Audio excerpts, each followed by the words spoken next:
This is Jocko Podcast number 159 with Echo Charles and me, Jocko Willink. Good evening, Echo. Good evening.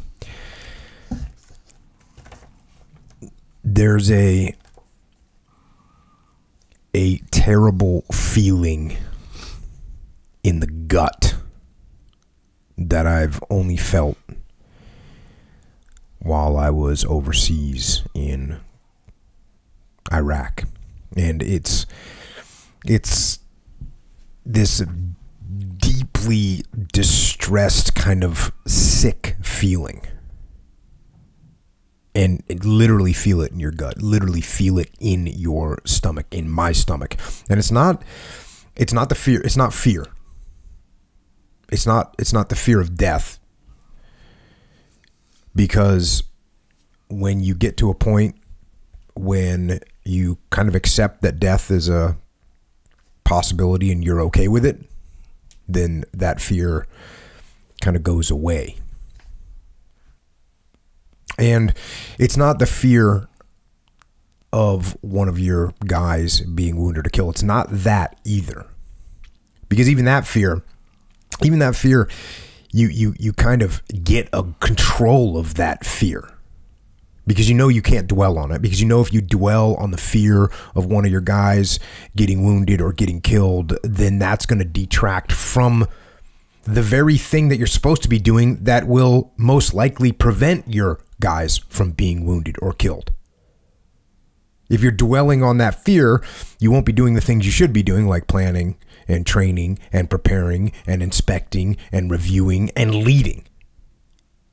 So even that fear, while it's persistent and heavy and potent, you have some level of control over it. But when something goes wrong, when something happens and you're responsible and the burden of command settles down with its monstrous weight on top of your shoulders because there's no one else to blame, that's what I'm talking about. And actually, I felt it for the first time really a little bit during my first deployment that I did to Iraq. And my platoon, we did what we were supposed to do. Some things didn't go right. Nothing crazy, but mistakes were made. And there was actually back-to-back missions with related targets that we were going after. And I was the assault force commander. And I think one of them, I might have even been the ground force commander. So I was clearly responsible for these missions, and there were some mistakes made, and my commanding officer came and spoke to me about it, pulled me aside to point out the mistakes and the resulting impacts that these mistakes were going to have. And he wasn't happy. I mean, he wasn't mad because we had a good relationship and he was talking to me just straight, but he wasn't happy. And I kept a calm face and I took ownership and said, hey, my fault. This is the things we're going to do to fix it, But even though I kind of kept a calm face in front of him when he left, I felt like this retching in my stomach that I had made some kind of mistake. And one of the worst things about it is there's nothing you can do. Like, the mistake happened. You can't go back. You can't fix it. And I can't compare that feeling to anything else really that I've felt, because I've never felt anything else that feels like that. And I've talked about it with my friends in leadership positions overseas, and like, actually the first time is actually Stoner that talked to me about this gut feeling. And he had something going on, and he's like that feeling? And I was like, oh yeah, I know that feeling. And like I said, I've never felt this feeling, this gnawing feeling in your gut that's eating you from the inside. I think you see it sometimes if you watch, some movies try and capture this feeling of where it's basically where someone's life is falling apart, but they're trying to keep a facade up that everything's going okay. Have you ever seen the movie Fargo? Okay, I got you on this one. Got me. Yeah. This movie Fargo, there's a guy and he's a car salesman and he's been fudging the numbers, and then he's trying to kill someone. There's all these things are happening, and he's a very, I would say, a very naive person, and he's, you know, married and he's got kids and he's trying to do this stuff that's not right, and he knows it, and it's starting to come apart. And that's the kind of thing where you can see it's just eating him from the inside. So I think it's that type of gnawing, deep feeling where everything is going wrong and there's nothing you can do about it. That's the closest I think I can come is just when things are going so wrong and there's nothing you can do about it. And I think that feeling for me, I think that's why, number one, that's why I always say combat is humbling. It's because of that feeling right there, where something went wrong, you couldn't stop it, you couldn't control it, you can't fix it, it is what it is, and that makes it humbling, extremely humbling. And because of that, it made me want to make sure that I did everything humanly possible to prevent that feeling from grabbing hold of me again, if I could help it. It opened up my mind. It made me always want to listen to other people's input, because I always said to myself, wait, if I didn't see what was going on over here, how do I ever know where my blind spots are? I always think I must have blind spots somewhere. There must be something I don't see, something I don't understand. How can I listen? I need to make sure I listen to other people's viewpoints and perspectives so that I can cover cover as many blind spots as possible. Review other methods and other ideas and other principles to see what I could learn from them. And when people raise opposing points to me, I don't object to them. I don't bristle up, and it doesn't offend me. When somebody says something that I don't agree with, it doesn't offend me at all. In fact, I want to know more about it. And as I go through my life, I try and continue to listen. I try to absorb opposing opinions and process them, and I want to just understand them. I want to understand the context of them. I want to understand the perspective of them. It's how I think I'm going to eliminate as many blind spots as possible. So when someone would tell me like a new tactic, right? A new tactic when I was in the teams, and someone would say, hey, we're doing this now. And there's, of course, when somebody tells you something new, there's always a part of you that says, that bristles up to it.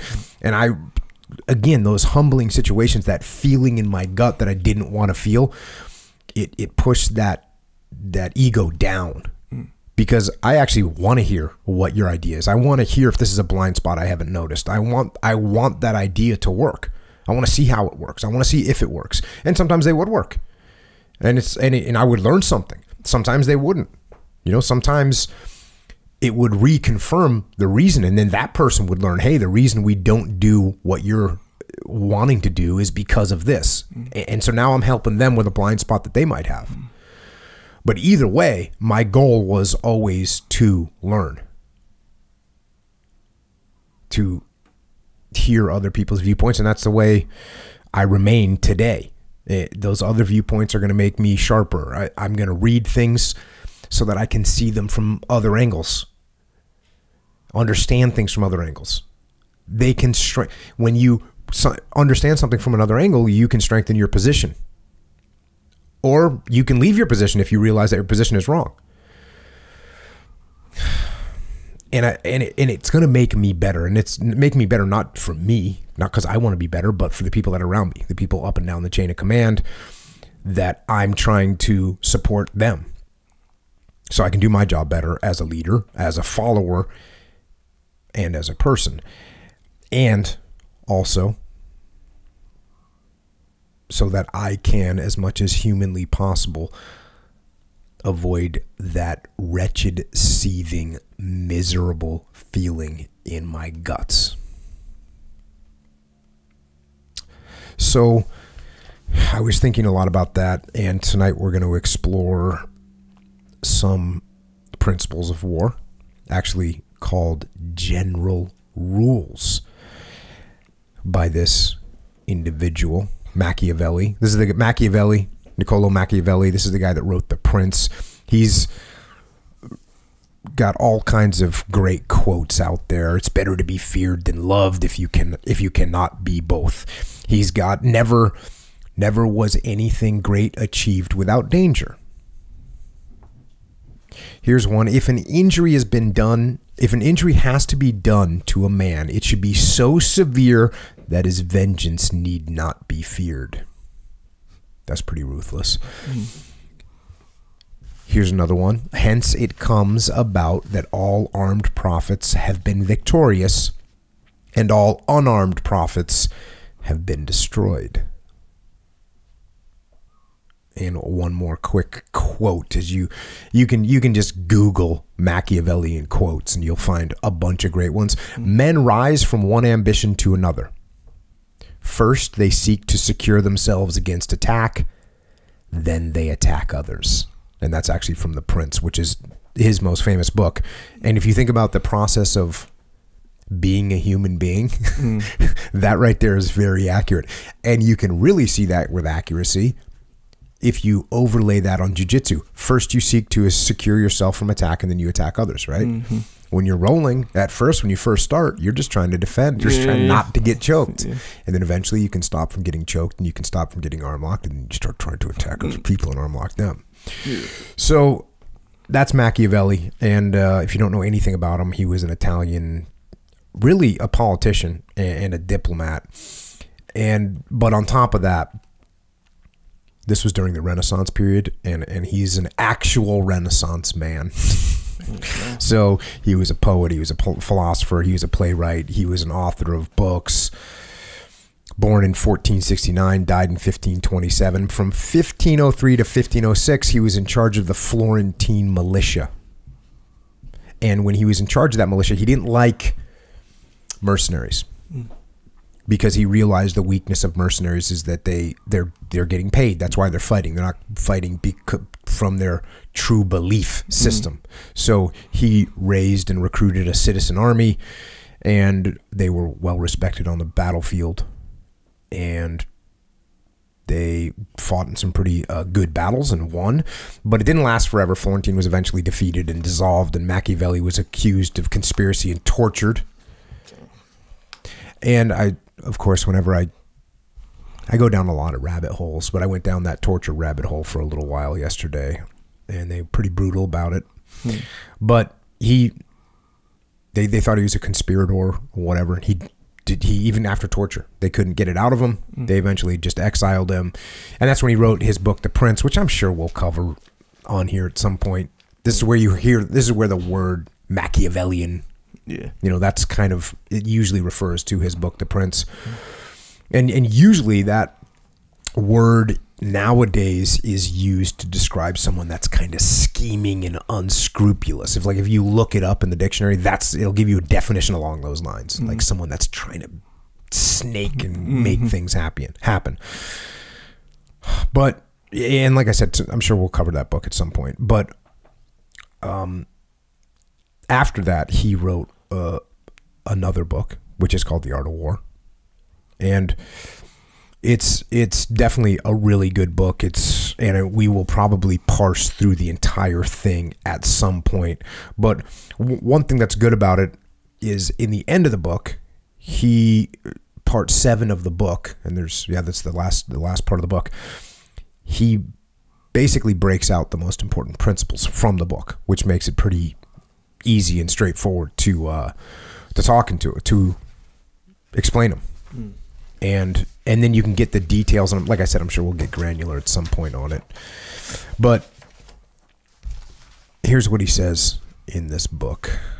It's bear with me a little bit, only because the translation is old. I know that I have told you many things, which by yourself you might have understood and considered. Notwithstanding, I have done it, As today also I have told you, for to be able to show you better meaning thereof, the quality of this army, and also to satisfy those, if there be any, whom have not had the same commodity to understand them as you. Nor methinks that there are other to tell you than certain general rules, the which you shall have most familiar, which be these. Which is his way of saying, listen, I wrote a lot of stuff. I'm glad you understood it, or at least you say you did. But just in case some other people can't understand it, I'm going to break it down for you very simply in these general rules. And like I said, the translation that I read of this book is called the Tudor Translations, and it's translated by a guy named Peter Whitehorn in 1560. So we're talking like somewhat archaic language, and it's a little bit tricky, to get through. But I'll talk through them, and we'll get it into an understandable format. And there we go. So, like I said, he says, hey, look, I wrote a lot of stuff. Here's the general rules that you should be most familiar with. Here we go. Number 1. The same that helpeth the enemy hurteth thee, and the same that helpeth thee hurteth the enemy. That one's pretty straightforward, right? What benefits the enemy harms you, and what benefits you harms the enemy. Straightforward. I think, that's one of those common principles that across the ages everyone says. And the reason they say that is because people forget it. People forget that if we can hurt the enemy in any way, it's helping us. And anything we do that benefits us is going to hurt the enemy. Yeah. So sometimes we forget that. That's why many of these various canons of principles on war remind us of that, because it's an important fact. Number 2, he that shall be in war most vigilant to observe the devices of the enemy, and shall take most pain to exercise his army, shall endure least perils, and may hope most of victory. So what does that mean? That means pay attention. That means be vigilant in observing the methods and plans of the enemy when you're in war. Number 1, pay attention to who you're fighting against. Understand who they are. Andy Burke. He was going to do an EBI. I think it was an EBI match. You know who he was going against? Craig Jones. You know anything about Craig Jones? I know a lot about Craig Jones. Craig Jones is savage. Andy, he's awesome, but we're training hard. He goes and competes against him and loses fast. Why did he lose? He lost because, well, number 1, because Craig Jones is awesome. And you know what Andy's real good at? He was good at all of jiu-jitsu, but he's got real good footlocks, got real good heel hooks. He likes to play that game. It's training with me, training with Dean List. And so he's rolling in, didn't know much about Craig Jones. In fact, he didn't know anything about Craig Jones. Oh, dang. He just said, oh, yeah, he's good, whatever. Not in a disrespectful way. Right. But you ever heard somebody say, like when they say, hey, what do you think about your opponent's left hook or whatever? Right. Or they say, what do you think about your opponent's ground and pound? And they say, I'm not worried about my opponent. It's what I'm going to do. It's not what they're going to do. You know what I mean?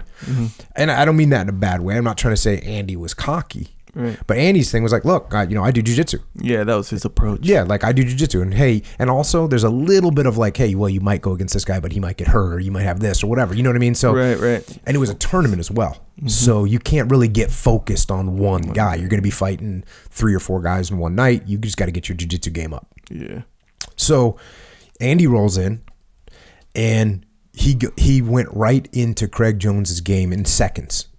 And the other thing was, Andy's super relaxed. Like, I mean, he's relaxed anyways. So he's like, oh, okay, this is, we're just going to do some jiu-jitsu, and it'll escalate over time, and eventually, something will, we'll get to that point, and whatever. Andy goes in and boom, and goes right into like one of Craig Jones's like really good moves. Just goes right into it for him. And I was bummed And obviously Andy's bummed, but didn't do any, you know, I should have been like, hey man, let's look at your opponents. Let's check out their game. Because if you just know, you know how it is. If you're aware of someone's game, you can definitely mitigate it. You can't defeat it. I'm not saying he could defeat Craig Jones, but he wouldn't have fallen into that in a matter of seconds. He would have been, oh, this is his move there. Right. I know what to do to at least mitigate the first attack, the second attack, right? Mm-hmm. If you don't do that, you're gonna have problems. And then he came back and he's like, yeah, that guy's good. So props to my boy Craig Jones. You beat my boy. Hopefully you guys will meet again one day, and he'll get another go, and he'll know your game a little bit better. But bottom line is, study your opponents. Study your opponents. Now, can you go too far with that? Yeah, you can. Because some people think, that happens sometimes when the UFC, someone will miss weight or they'll get hurt and they'll throw a new opponent at them. I wasn't ready for that guy. I had been training for a striker. Now you're putting me up against a grappler or whatever. Yeah. So, Sarge, this is pretty cool. Sarge, who was and is a really good wrestler. He's also jiu-jitsu now, but he said when he would train for wrestling, because he was a high school wrestler at Poway, which if you know anything about wrestling in California or actually in America, Poway High School has a real dominant wrestling program. And he was a wrestler there, as was his brother. But he said when he would train, he would picture someone with no face. And it's because when you're in the high school wrestling scene out here in California, the people that you're going to come up against, right? In a tournament, you're going to come up against these 6 guys, and you know that 2 of them are good or whatever. But he'd just say, nope. And then when he would look at him, he's like, when I would look at him before a match, I'd just see like a blur, just fog in their face. And then he said, once he knew he was going to go against that guy, then he'd look at him and calculate their face and be like, I'm going to kill this guy. It's crazy. But that's why, his point in that was, he didn't want to get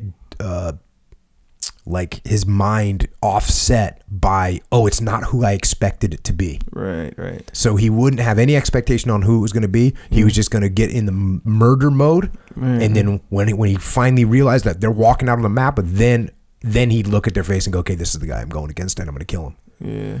Huh. Which for Sarge, that means he actually. So, observe the methods and plans of your enemy. Absolutely. Next part of it is you have to endure much hardship in training. Of course, you got to train hard. So observe your enemy, know what they're doing, and then train really, really hard, and you're going to have a greater chance for victory, of course. Common sense. Next one, number 3. Never conduct thy men to fight the field, if first thou hast not confirmed their minds and knowest them to be without fear and to be in good order. For thou oughtest never to enterprise any dangerous thing with thy soldiers, but when thou seest that they hope to overcome. So, again, we're dealing with some Middle English here, I think. you English linguists people can get at me if I'm wrong, but we're pretty close to Middle English. Maybe it's a little late Middle English, but we're in the ballpark. So what is he talking about there? Never lead your soldiers into an engagement unless you are assured of their courage. And then he actually says, unless you know them to be without fear, which is a stretch in my mind, because you're going to have people that are going to be afraid. In fact, people are going to be afraid when they're going into combat. 90-something%, a high percentage of people are going to have some level of fear. But you do need to make sure that they're going to be able to overcome that fear. So if you got people that are shaking in their shoes and they feel, you think they've not been tested at all, well, then that could be a real problem. And then the question becomes, okay, well, how do you test if someone's going to be afraid or not? What do you think they do in the military with people? What do they do? What, to make them not scared or to test their fear? Yeah, how do you test their fear? Put them in scary situations. They put them in scary situations in training. Make them rappel off the high tower. Make them send them to airborne school. Hey, airborne school, I would say, of course there's some level of some things that you need to learn in airborne school, but you're basically, I mean, you can literally throw a sack of potatoes out of an airplane with a parachute on it, and it's going to land up pretty much okay most of the time. And that's what you do. When you go to the school, you learn the proper exit procedures. When I went to airborne school, it's like, hey, here's the exit procedures. Here's how you land. You're floating down. You don't have much control over your parachute. So there's not a lot to learn technically. It's not like a major skill set. I mean, let me put it this way. It's a 3-week school, right? It's not like, it's not a long, intensive school about learning how to pack parachutes or even how to maneuver yourself through the air, because there's only so much you can do. Yeah. So what is it that's important about airborne school? What's important about airborne school is you're going to overcome the fear of jumping out of a damn airplane. Yeah. That's important. Yeah. That's why in airborne, you go talk to the 82nd Airborne Division or the 101st Airborne Division. Those guys are awesome. Yeah. And they have that little thing that they've all done that has put them, they've been screened out a little bit, because some people are going to be afraid. So yes, that's what you do. You make people do hard, scary things. I mean, in the SEAL teams, it's the same thing. What do? You're going to learn how to parachute. Then you're going to parachute at night. Then you're going to parachute at night into the water. Then you're going to jump out of a helicopter at night at 20 feet into the darkness and with a boat, and you're going to rig that thing up, and you're going to dive at night, and you're going to swim at night in the open ocean. Yeah. Like, you're just going to go. That scares some people. For some reason, it never really scared me. Yeah. I have no fear of sharks. Let me rephrase that. I have no fear that a shark is randomly going to bite me. Like, if I was in the water and there were sharks, I'd be scared. Yes. Makes sense. I know that there's sharks in the water, so technically I should be scared, but I don't know. I feel lucky. Yeah. I feel like sharks don't really want to eat me very much. They'd rather eat like someone like you. Well, I guess if you're on a surfboard, I guess that increases the chances, from what I understand. Yeah, because you look like a seal. Sure. Like a sea animal seal. Yeah. So that's what you do. You put people in situations where they're going to be afraid. And this is something that I think everyone should do. If you have a job that's going to cause stress, you want to put people in stressful situations. So that's how you test that fear. And again, you're not going to be able to remove the fear from people. What you want to figure out is, can they overcome the fear? Yeah. That's what you want to figure out. What else do you say? Know that they're organized. Never make an attempt unless you see they hope for victory.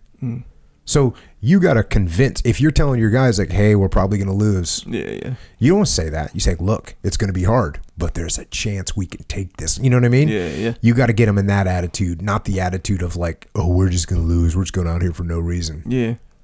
Don't let that happen. Yeah. Number 4. It is better to conquer the enemy with famine than with iron, in the victory of which fortune may do more than valiantness. That one's pretty self-explanatory. It's better to defeat the enemy by hunger than steal. It's better to let them starve than have to go and fight them.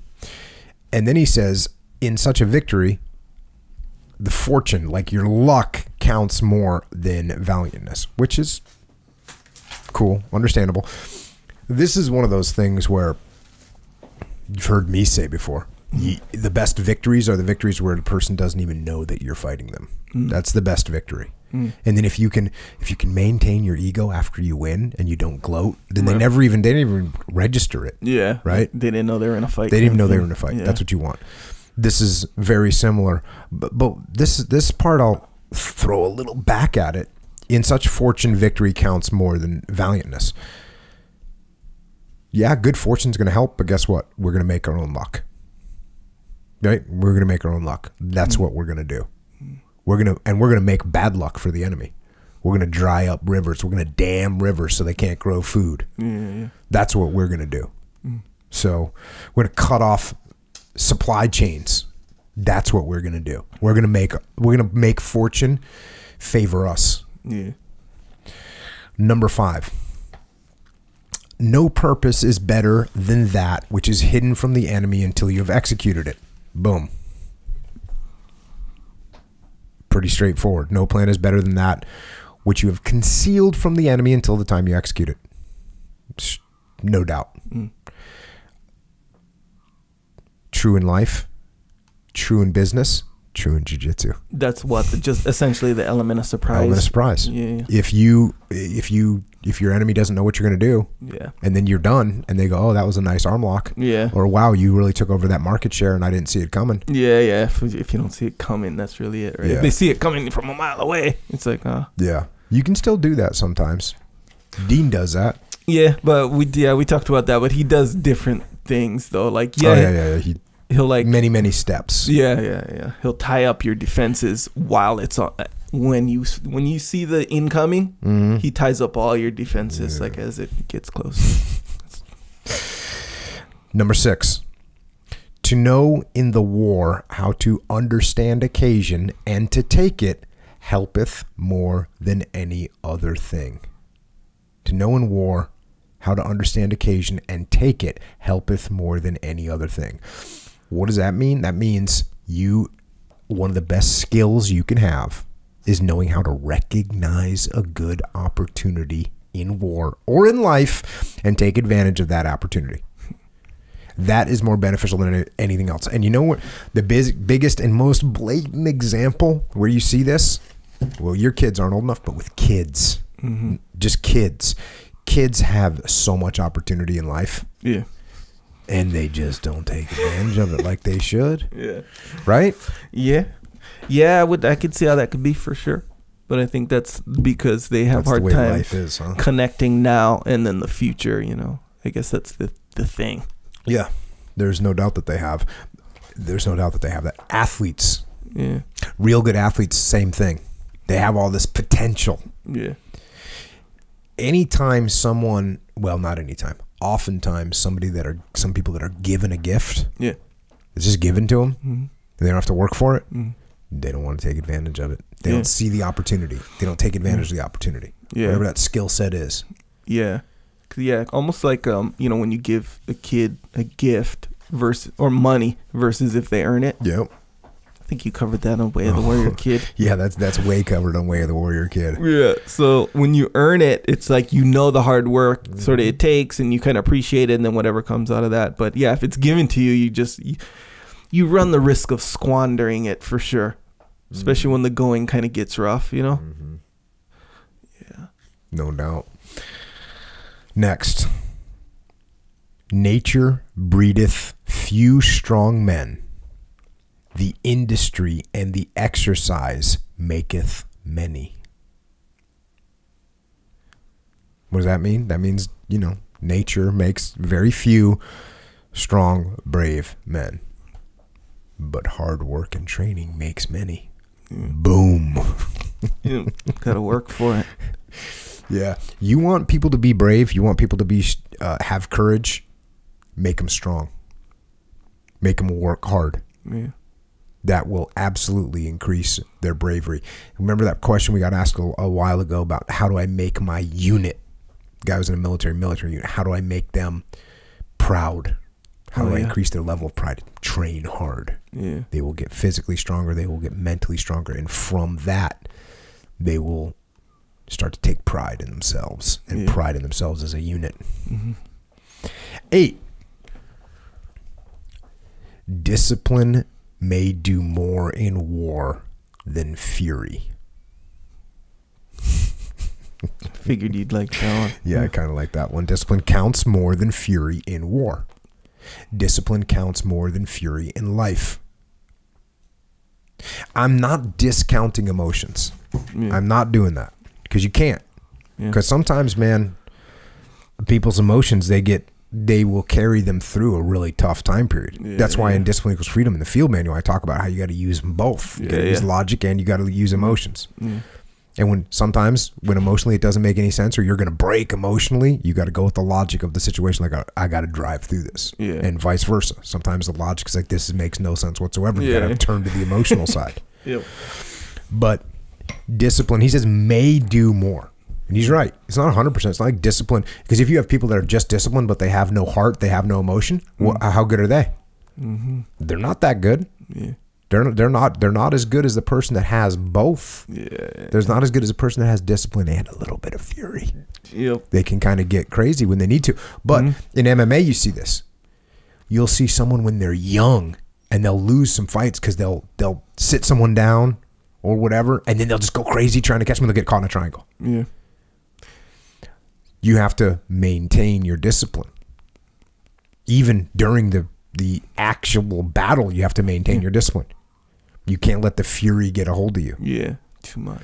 Disciplined fury. Disciplined fury, yeah. You know, balance. You watched the Cyborg fight, right? The recent one, Charlotte Amanda Nunes? Yes. So this is what it seemed like. It was fast, but this is what it looked like, where Cyborg landed like a solid one, and Amanda Nunes, as a response, unleashed fury.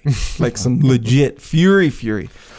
But it was disciplined fury, because when she started landing hard ones, she didn't like overcommit. It was like really balanced, you know. She looked great, but there was a lot of fury. There was some fury. There was like some legit, fury. like it wasn't like all just boom calculated like punches. There was fury. And but Tim Kennedy, someone's like, the UFC tweeted out like, she's throwing haymakers. And Tim Kennedy's like, those aren't haymakers, because every single one of them hit. Yeah. They were full punches from Amanda that were nailing Cyborg right in the head. Yeah. And most of the time, like 5 times in a row. You don't normally see 5 punches land. Yeah. Especially not punches that are thrown with that much fury. Yes. Yeah. You can kind of tell when like you see like their feet when they're throwing punches, like you could there's like a huge forward lean. If they're haymakers, there's like these huge forward leans, and they're usually pressing forward like fully. But when they're like disciplined, there's like that you can see the balance, like they'll back up just a little bit. So good. Yeah, it's good. So good. Yeah. So that was crazy. Discipline may do more than fury. So you know what? Make sure you have some discipline in your life. All right. Next one, number 9. When any depart from the enemy's side for to come to serve thee, when they be faithful, they shall be unto thee always great gains. For that power of the adversaries are more diminished with the loss of them that run away than those that be slain. Although that the name of a fugitive be to new friends suspected, and old odious. So what is he's talking about? Traitors there. That's what he's talking about. So when you say when any depart from the enemy's side to come serve you, so when people leave the enemy and they come to serve with you, they're going to be more loyal, and they're a great acquisition. And actually, he's saying that people that leave the enemy and come to your side are more powerful for you than people that you've killed. And they have more value. When they come aboard your team, they're going to be suspected. You know, your team is going to look at them with like a cautious eye, and the team that they left are going to hate them. Yeah, they're going to hate them. That was weird when Solzhenitsyn was saying that when they would capture the Russian turncoat soldiers that were now fighting for the Nazis. As soon as they spoke any Russian, they'd kill them. That was a pretty scary thought. So this is very accurate from that perspective. Yeah. Like if you're a traitor, we're not even going to give you a chance. We're just going to kill you. Yeah. Wait, so who? So the Russians didn't kill him. No. So there was a whole group of Russian soldiers that turned against Stalin and turned against Russia and started fighting for the Nazis. Yeah.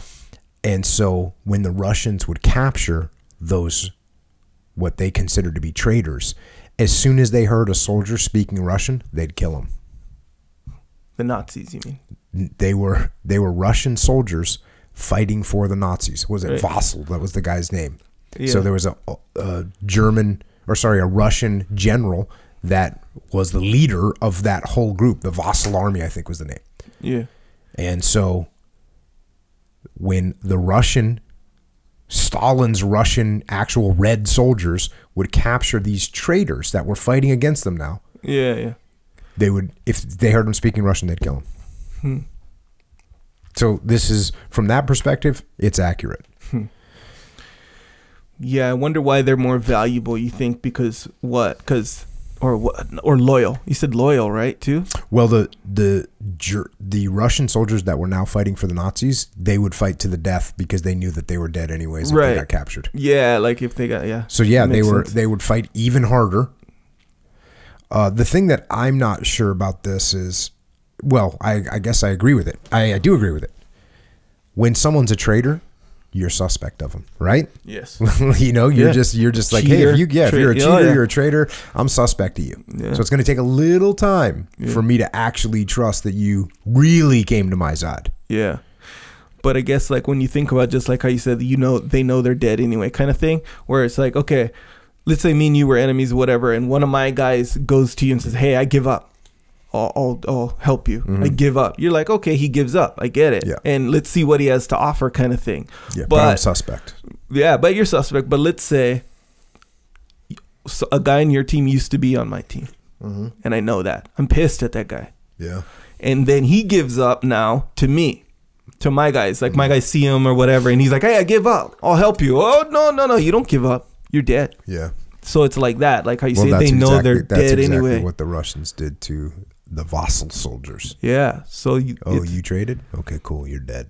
And that makes sense, right? So that's probably why they have to be loyal, because it's either loyalty or death. Yes. You know, they can't give up anymore.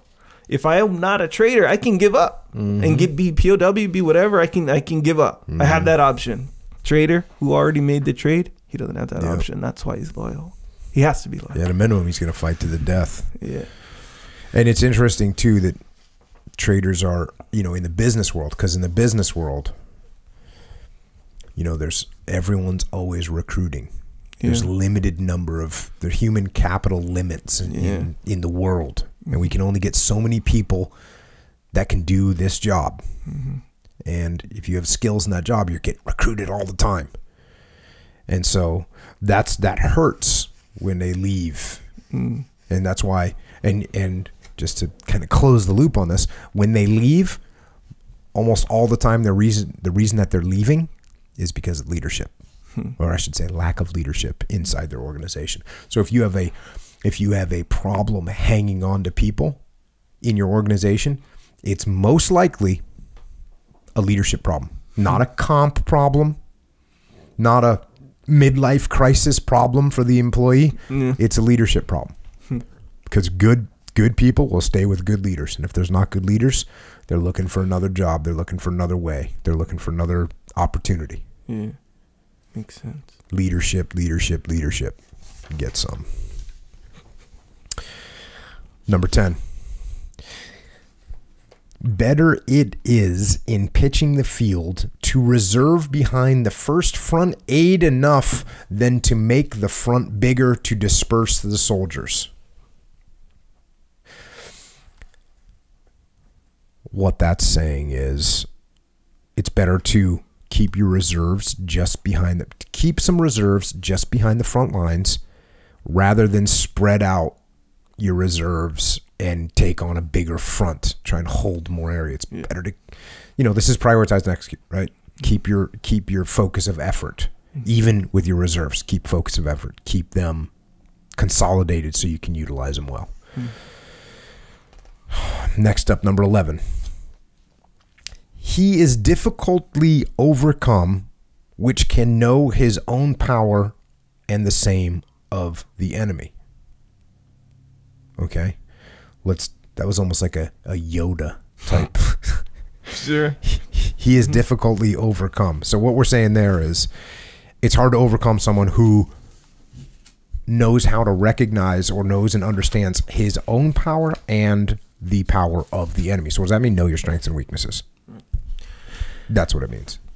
Yeah, Sun Tzu says that, right? It's something about winning the deal. Definitely. Number 12.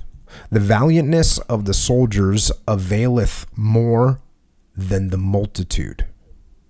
Sometimes the situation helpeth more than the valiantness. Okay, so what we're talking about there is that the bravery of the soldiers is worth more than the number of soldiers you have. Makes sense. If you have brave, courageous soldiers, they can take a lot more, and they can do a lot more than people or soldiers that are afraid. So you want brave soldiers. And then it says, the sight, what does it say? That sometimes the situation helpeth more than the valiantness. So even that, what trumps the courageous and what trumps the bravery is what's the terrain situation? You know, what's the environment that you're in? What are the rules of the game? What are the rules of the game that you're playing? Because if you know the rules, you're going to be in a much better situation. This happens in jiu-jitsu, right? Yes. Because the rules are always a little bit different. There's no unified set of rules in jiu-jitsu. Yeah. There's some close, but there's no unified set of rules. And sometimes someone will lose simply because they don't know the rules. Yeah. And then once you know the rules, you got to train to the rules. Yes. Like EBI. Yes. EBI, you have those positions that you start in. Mm-hmm. If you're in overtime, you start in spider web, you start on the back, right? Right. If once you know those rules, then you got to practice those positions so you can finish the arm lock, so you can finish from the back, or you can escape from either one of those two. Yeah. If you don't know that and you don't practice it, because like, for instance, I'm pretty good at finishing on arm lock. Pretty good at finishing an arm lock. Sure. On the back, I normally transition from the back to another position. So I would, if I was going to an EBI tournament, I'd have to go and focus on what that rule set is and make sure I know how to win from that position. Yeah. Yeah, fully. Yeah, big one is the submission only versus points. Mm-hmm. So if people, like, let's say they spend 10 years competing with points in the tournaments, you know, then they go to submission only with a guy who's only trained in submission only. He's going to he's going to have an advantage. Yeah, in all these different ways, because certain rules don't apply, some do. Yeah. And the terrain part, man, this is it took me a while to understand this in my Navy career, how important terrain is. And now it's so obvious, but when you're maneuvering on the battlefield, if you know how to read terrain well, you have a complete advantage over the enemy. Advantage over the enemy. You should be paying attention to that terrain, studying maps, looking at it. And now they have all these, you can simulate the earth, right? It's like Google Maps, like a high speed where you can get down at eye level and you can walk the terrain and really understand what the visibility is. Like that's the kind of, you got to take advantage of those tools. You got to understand the terrain. You got to understand the terrain that you're going into in the business world. You got to go into a company understanding what the situation is there. When you get hired into a new company, you want to know the terrain. You want to know who's got the clout. Yep. You want to know who the movers and shakers are. You want to know what things are off limits and whatever. Yeah. Want to know who's buying.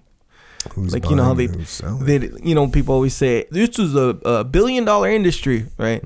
Like that kind of stuff. Like, oh, is it, what's the need for your product? I'm remembering because I watched Shark Tank. This is what they always ask.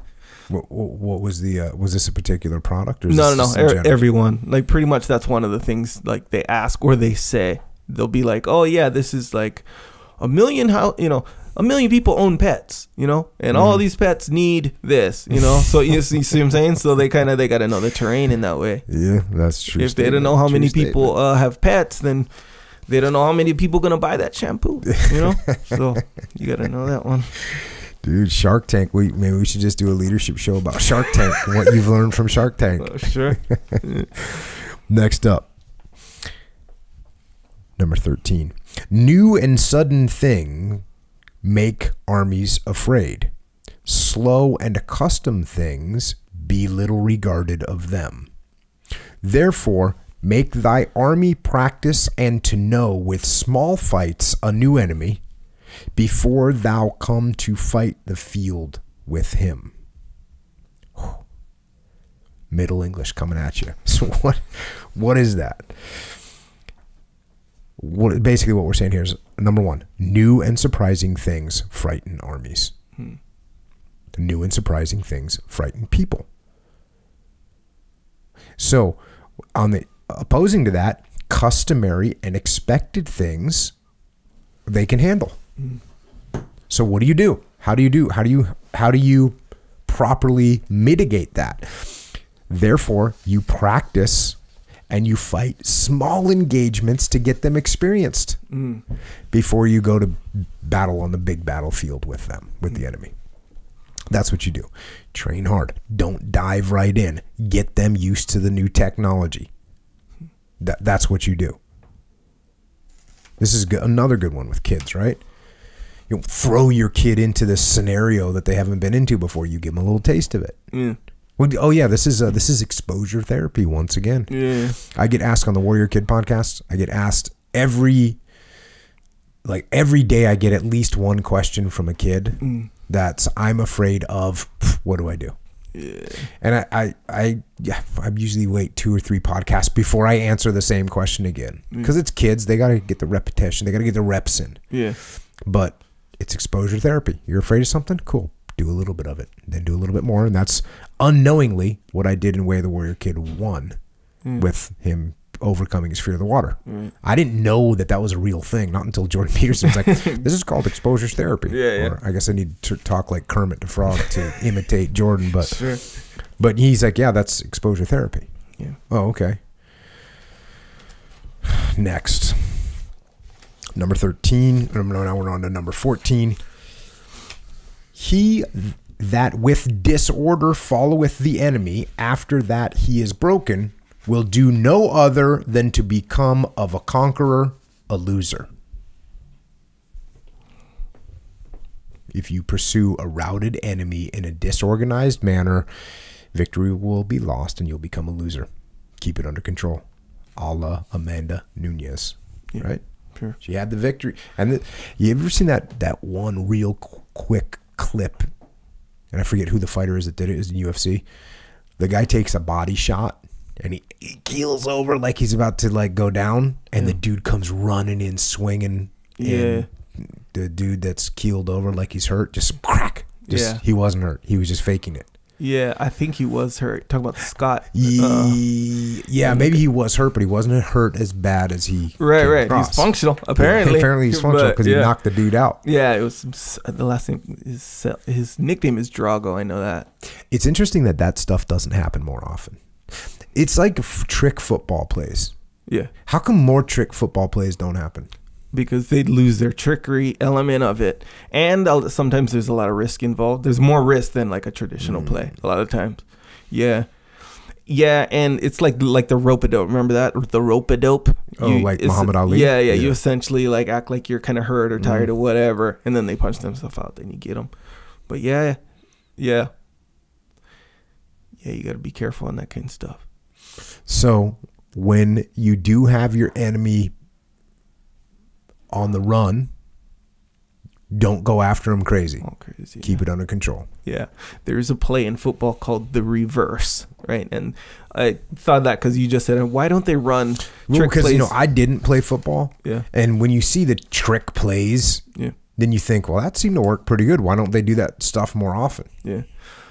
Yeah, okay. So here's a common trick play, right? They the quarterback does a sweep, right, to the running back that runs on the outside, and then the running back, he stops before he reaches the line of scrimmage. He stops and he throws the football not to a receiver but to the quarterback, who ran a route on the other side of the field, and because no one's going to cover the quarterback, he's not a receiver, And now he's wide open to pass. Now he's wide open. What's that called?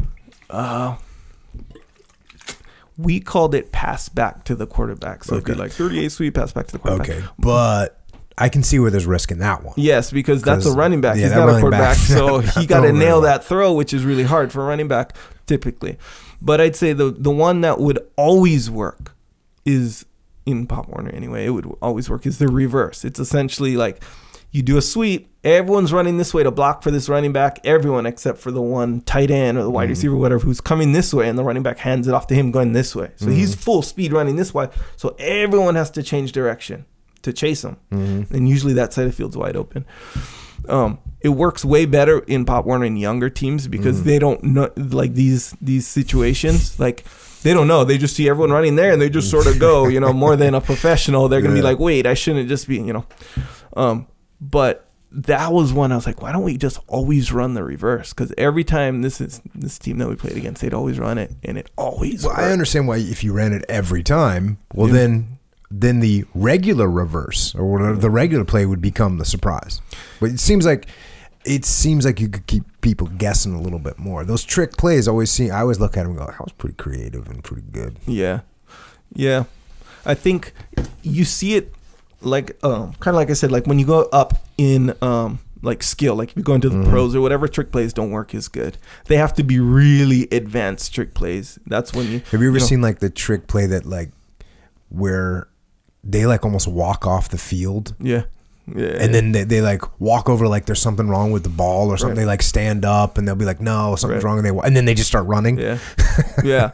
So even that, and then those can backfire too, because they'll be like, if all it takes is one defensive person to know that, hey, that ball is in play right now. So they can just sort of walk over and hit it out of the hand, grab it from whatever they want, because no one's blocking them. No one's like everyone. It's just risky. Check. You get more people doing that, they're gonna be like, oh, they're hip to it, and it would never work. Not after a while. Number 15. He that prepareth not necessary victuals to live upon is overcome without iron. So, whoever does not prepare food and provisions necessary to live is going to be overcome without any weapons at all. So what does that mean? Take care of your people. Make sure you take care of your logistics. Yeah. Logistics wins wars, and people need to survive. So do that. Number 16. He that trusteth more in horsemen than in footmen, or more in footmen than in horsemen, must accommodate himself with the situation. So in the ancient times, you had cavalry on horses and you had the infantrymen on feet. And he's saying if you prefer one over the other, then you have to put yourself in the right situation where it's advantageous. Yeah. So that's why it's good to be well balanced and not really prefer one over the other. Yeah. But if you do, then put yourself in a situation that's most advantageous to your style or preference of fighting. But make sure you learn how to wrestle. Right. Because if you don't know how to wrestle, someone else is going to dictate to you where that fight's going to go. Yeah. 17. When thou write, see if in the day there be coming any spy into the camp, cause every man to go into his lodge. Okay, so what we're saying is this is pretty straightforward. Basic head count. If you want to see if there's a spy in the camp, send everyone to their place. Get a head count. No big deal. 18. Change purpose when thou perceives that the enemy hath foreseen it. What does that mean? If you think the enemy, or if you perceive that the enemy knows what you're doing, then change your plan. That's what that means. Pretty straightforward. Now, where we don't do that, or the reason most of the time we don't do that, is because of our ego. We got our plan and we're going to stick to it. Now, this is why leadership is hard. Because there's a point where you got your plan, and if you stick to your plan, it's going to work, right? Mm-hmm. And then there's a point where you stick in your plan, you're sticking with the plan, and it's going to fail because it's not working. Mm-hmm. So as a leader, this is one of the hardest things to do as leaders, to recognize, like, you know what? The plan that I came up with, it's not going to be perfect, but it's still going to work, and we're going to go with it. Because to try and change the plan halfway through is really hard to do. Mm-hmm. Even if you rehearse the contingencies. Mm-hmm. Now, if you rehearse the contingencies properly, you're probably going to be able to execute your new plan pretty easily. Mm-hmm. But if you didn't, it's going to be a problem. So this is one of the hardest things for a leader to do, is to pay enough attention and then weigh the risk versus reward. Because if you're coming up with, if you have your plan and you're executing the plan, and all of a sudden something changes, it's not quite what you thought, and you decide you're going to try and do something completely different, what your changes that you make on the fly are going to cause as much confusion as what the enemy's doing. Yeah. And it's going to be a real problem. Mm. However, like this says, if the enemy sees what you're doing and now they're reacting to it in a proper way and your plan is no longer effective, you have to be able to comprehend that and discern whether you should change or not. And that's one of the hardest things hardest decisions for a leader to make as it's happening. Mm. What's worse than that is when we have a long period of time, when you start talking about strategic plans, this is where ego gets more involved. Yeah. Because when I have this plan and this is what we're going to do, and I'm just going to stick with it. And if it's not working, I'm going to do it harder. Yeah. So that's what you want to watch out for. You know, there's like some of these companies being taken down by online companies, right? You got to change your game plan. Yeah. You know, you got to adjust. You got to look at them and say, okay, what are they doing? Where are they going?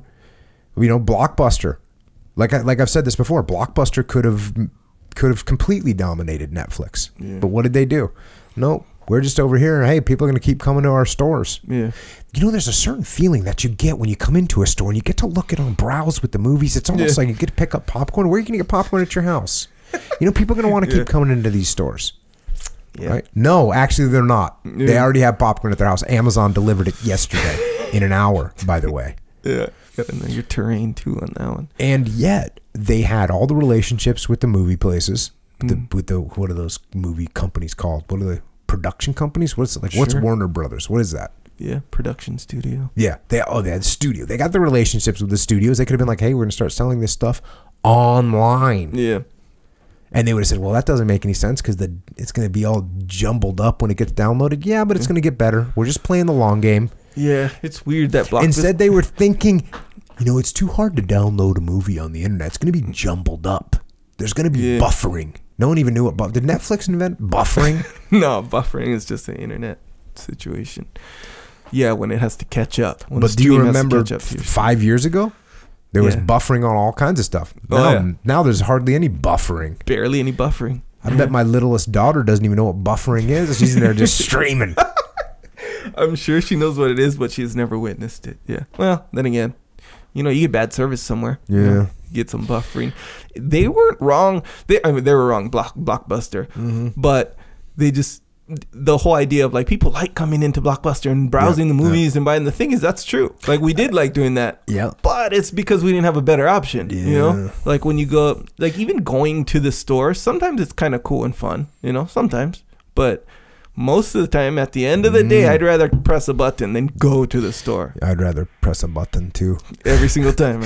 Yeah. And there's also that thing where it's a positive feedback loop, right? It's an echo chamber. I like going to, you know, two of those people in the C-suite of Blockbuster were like, you know, my wife loves going down and picking out a new movie with the kids. They love doing that, you know. And then someone's like, yeah, you know, my kids love that too. So, and my teenage daughter likes doing it too with her friends. And like you said, that's because there's no other option. Yeah. Your teenage daughter would rather be alone in a room clicking on the next Netflix movie. Yep. Popping her popcorn that got delivered earlier. Yeah. So if you are on a strategy and it's not working, you got to recognize that you need to change it. Note to self, everyone in the leadership position, pay attention to that one. Next up, number 20. Soldiers, when they abide at home, are maintained with fear and punishment after when they are led to the war with hope and with reward. Now, what's that saying is when soldiers are confined to their quarters, they're kept there by fear and punishment. When they're led to war, they're led by hope and reward. You know, fear for me is just not a good tool for a leader to use, period. I'm not saying I'm not saying you should never use it, right? There should be some element, a little element of fear, right? Just a little bit of element of fear. Sure. Right? Let me ask you this. Do your kids have any fear of you at all? Because you seem real nice. Yeah. They do, yeah. There's at least enough. A healthy element. Yeah, I mean, I would say, healthy, but I don't know. I don't really know what the standard of healthy fear levels are, but yeah. But we agree that there is a healthy level of fear. I agree with that, even with your kids. Yes. Your kids shouldn't just think that there's going to be no repercussions for anything that they do. Yeah. Your troops should also feel a healthy level of fear. Yeah. And it's hard to even use that word because the word is so negative. Yeah. But there should at least be a level of like, you know what? Right. We want to do that. Yeah. You know, there's a line with Jocko and you don't want to cross it. Yeah. There's a line with Dad, Echo. He seems real nice and all cruisy. I think I am a little bit too cruisy though, for sure. So sometimes you do have to make sure people understand that if they cross the line, there's going to be a problem. And my kids definitely understand if they cross the line, there's going to be a problem. Yeah, that makes sense. Yeah, it's a real problem. That doesn't surprise me. And it keeps them in check. Yeah. Next up, 20. And I'm pretty lenient. I'm pretty cruisy. You're actually surprisingly cruisy and lenient. Everyone thinks I'm going to be the great Santini. You probably never seen that movie. No. Yeah. But you don't want to raise your kids like that. Who's the great Santini? Well, you don't want to be all militant and impose discipline on your kids and make them, number one, reliant on your discipline instead of their discipline. I don't want to... You don't want anyone like that. You don't want your team to be like that, where they're reliant on you barking at them to tell them what to do. You don't want that. Then they can't function for themselves. You don't want your kids to be that way either. You want your kids to think, you know what? I need to make a good decision. I could slack off, or I could do what I'm supposed to do. I'm going to do what I'm supposed to do because I know it's going to be beneficial in the end. As opposed to I'm going to do what I'm supposed to do only because I'm afraid that my dad's going to yell at me or ground me or take away my computer or smash one of my favorite toys. Yeah, you don't... I mean, the assumption, I think anyway, would be that you're like more drill sergeant-y. Yeah. Like, I'm not even drill sergeant-y. I'm never. I know. You're not. But I think it's like when you look at you, or maybe if you just said like one or two sound bites, then you're like, oh, he's drill sergeant. There's recordings, many recordings of when I used to debrief SEAL platoons. Okay. And I'm going to try and get some of those. And what is it? They're just, well, it's definitely, I could see it's not drill sergeant-y, but it's definitely direct and can be pretty harsh from time to time. Yeah. So like, that's what I understand people would probably, but that was usually, it would only be that way if somebody really did something egregious. Because most of the time it'd be like, hey, what do you think? What were you thinking about over here? Debrief me on that. You know what I mean? So yeah, and it's all contextual too. Like, you know, I guess it's kind of natural. Like, let's say I heard that, right? I didn't really know you or nothing, and I heard that, and I'd be like, okay, he's real direct and real strict and like all this stuff. So it's just natural to be like, oh, because he's that kind of guy, you know, rather than kind of understand the nuance. Like, okay, he's talking to these people at this time, and then versus, but then again, then that opens it up. Who knows then how you'd be? So your mind just sort of wants to just attach what they have witnessed, you know, to everything. Yeah. Well, even drill instructors aren't like drill instructors. Yeah. I mean, it's a training methodology. Yeah. There's a purpose for them to act that way. See, and you know that because you've been around these that people. Type of leader doesn't function. That type of leader is not good. That type of person isn't going to function within a team. Yeah. So you just can't be that way. Is there a level of intensity? Sure. Yeah. Do I bring a level of intensity sometimes? Yes, absolutely. Yes, sir. But that's not the way to go through life, imposing discipline and fear into your team. Yeah. You'll end up with either one of two things: a broken team that relies on you for their discipline, or a team that mutinies against you and comes up and kills you. Yeah. Frags you as they did in the Nam. Right. Next, number 21. Good captains come never to fight the field, except necessity constrain them and occasion call them. So what that's saying is good captains, good leaders never enter into the engagement unless it's completely necessary. That's a great point. And this is one of those things where if you're in a leadership position, you shouldn't be shooting your gun at the enemy. You should be observing your team shooting the gun and looking to see where the enemy is maneuvering to. Yeah. This is about detachment right here. Yeah. Don't get in the mix. Stay detached. Decentralized command. Let the team maneuver. Let them understand what the commander's intent is and let them maneuver towards victory. You stay back a little bit and monitor. Go diving in there. Does that apply to, because you're the one who kind of said this example to me one time. I forget if it was on here or not, but you're like, it was about when your kids tying their shoes, you know? Yeah. Let's say like, I don't know, you're late for school or we're running late or whatever, and they're having a hard time tying the shoes. Yep. You're like, let them tie the shoes. Yep. Don't jump in and be like, I'll do it. You know, kind of thing. I did say that, and I've said it a bunch of times. That's a real simple example. That's a little bit more towards the last question or towards the last discussion that we just got into. I mean, if you tie your shoes for your kids all the time, they don't learn how to tie them. Yeah. And furthermore, you literally are taking away their opportunity to learn some fine motor skills at that moment. This is not the same as that. Okay. This is this is on a broader perspective. Your team is doing so. Your team is in a firefight, and you pick up your gun, you go on the front line, and you start shooting at the enemy. Well, now who's leading? Right. Now who's looking around? Yeah. This is the same as, you're in a business situation, and your team is trying to come up with a plan, and they're arguing amongst themselves, and you jump in there and start arguing too. Now you don't have a good perception of, you should be just standing back, listening to the various arguments take place. And I'm not talking about arguments where people are yelling and screaming. I'm talking about a discussion where they're arguing different possible courses of action. Yeah. If you dive right into those and you start becoming involved at point blank range, you lose all your perspective. So instead, you step back. You don't go into the field. Yeah. You don't dive into the argument. You step back and you watch the fight unfold. And then as the fight unfolds, you see the best options because you're at altitude and you're not at point blank range 1 foot from the enemy fire. Yeah. This is just detached, decentralized command. Next up, 22. Cause that the enemies know not how thou right order thy army to fight, and in whatsoever manner that thou ordainedst it, make that the first band be received of the second and the third. Middle English, get some. What are we talking about here?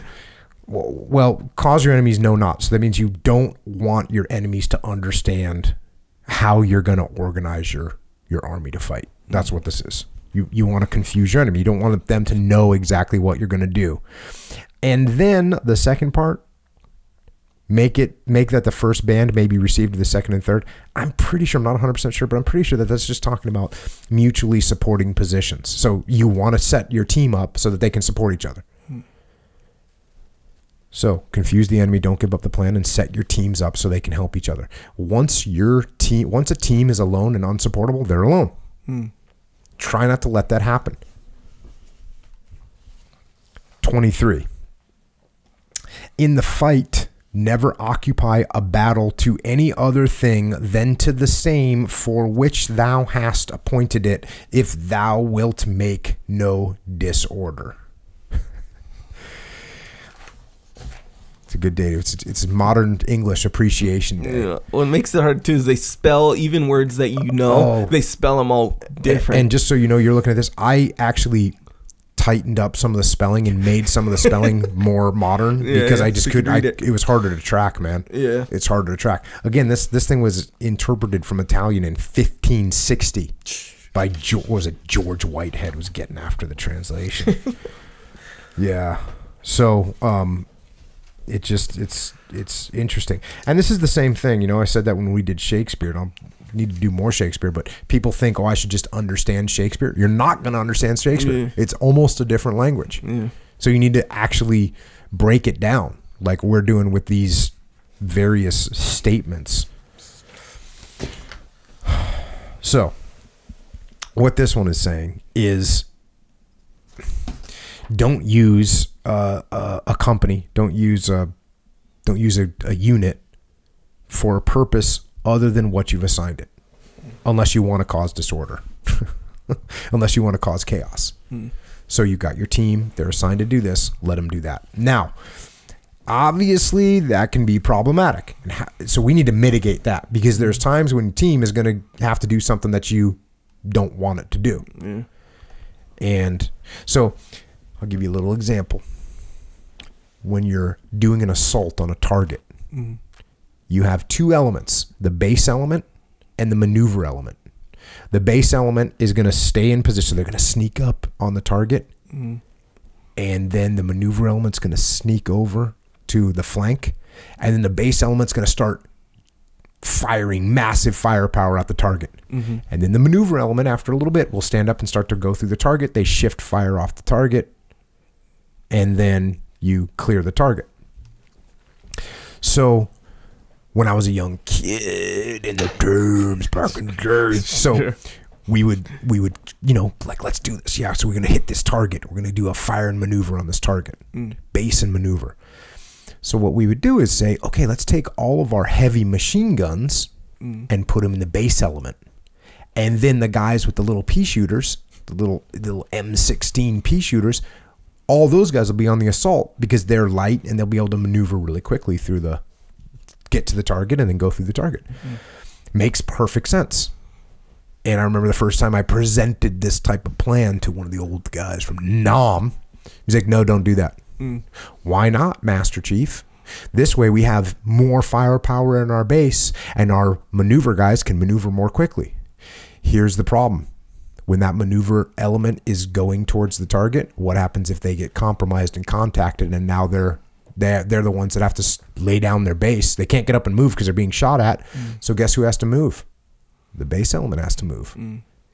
And they can't move very well if they're only getting cover fire from little pea shooters. So you keep your integrity of your squads and you utilize them that way. And it's like, oh. So what you want to do in this situation is you want to make sure that your elements are capable of doing each other's jobs. Maybe not to the fullest extent, right, but they at least need to be somewhat capable. So maybe you put one machine gun in one extra machine gun in the expected base element, and now you only have a couple machine guns in the maneuver element, but you got them if you need them. So I don't 100% agree with that. That being said, you definitely want to let people do the job that they were assigned to do. Makes sense, right? You've trained them, you've assigned it. Let's try and keep the plan as it's supposed to be. Yeah. To the best of our ability, but we're thinking. We're not black and white here. Yeah. Leadership is not easy. Another thing is when you establish your teams, you try and use those teams for everything, if you can. And again, this is a dichotomy because as much as you want to keep your teams together, you also have to train them to be split up and broken up and combined and mishmashed all together. And I would always do this with all my fire teams. So the fire teams would stick together as much as humanly possible. But guess what? I would also train them that if they were all scrambled up, someone would step up, take lead, and that'd be a new fire team. And we'd start making stuff happen. Next up, 24. The Sodine accidents with difficulty are remedied. Those that are thought upon with faculty.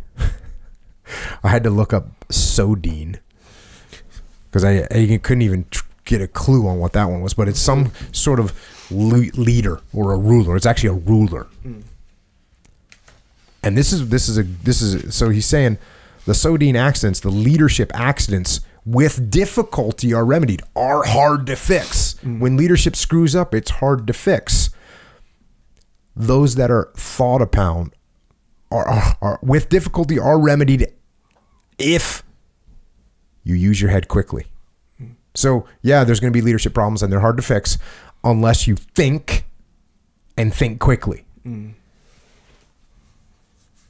How can you improve your speed of thinking? Do you know how you can do that? Practice. So, let's say get experience too, right? Because experience gives you the practice. Yeah, it's experience. If I've seen something before, I'm going to know 1,000 times faster how I'm going to react to it. Yeah. If I haven't seen it before, it takes me a while just to comprehend what's in front of my face. Yeah. So that's why when we train to throw things. Okay, so first of all, when we train, we want to throw things at people that different scenarios, different things happening where they start to get pattern recognition. Oh, I've seen this type of thing before. On top of that, you also want to train people what to do or how to react when they've never seen it before. They've never seen anything like this before. Because if I show you, let's say I'm training you for, well, I guess we might as well just use a jiu-jitsu tournament, right? We just use jiu-jitsu. Yeah. I'm training you for jiu-jitsu situations, right? And I teach you how to defend this, and I teach you how to defend that, and I teach you how to defend this, and I teach you how to defend that, right? I teach you how to defend 10 different things, and you get pretty good at it. I also have to teach you a broad concept of what to do when there's something that you don't recognize. So, Hey, if the guy grabs your arm, I want you to pull your arm here. Hey, if the guy starts to go for your neck, I want you to swim your hand underneath and tuck your chin. If the guy starts pulling towards your back, I want you to shift your leg up and so he can't maneuver around there. So I'm going to give you exact steps to execute if you see these things. And then I'm going to say this. If he's doing something you don't recognize, here's what I want you to do. I want you to tuck your elbows in. I want you to posture. And I want you to control his hips. Oh, okay. And then you'll start to be able to recognize what's going on. At least you're going to survive. Yeah. I want you to detach and step back and say, what's he attacking? Same thing with combat. I'm going to train you like, hey, if he does this, you do that. If he does that, you do this. Yeah. If you have no idea what's happening, here's what I want you to do.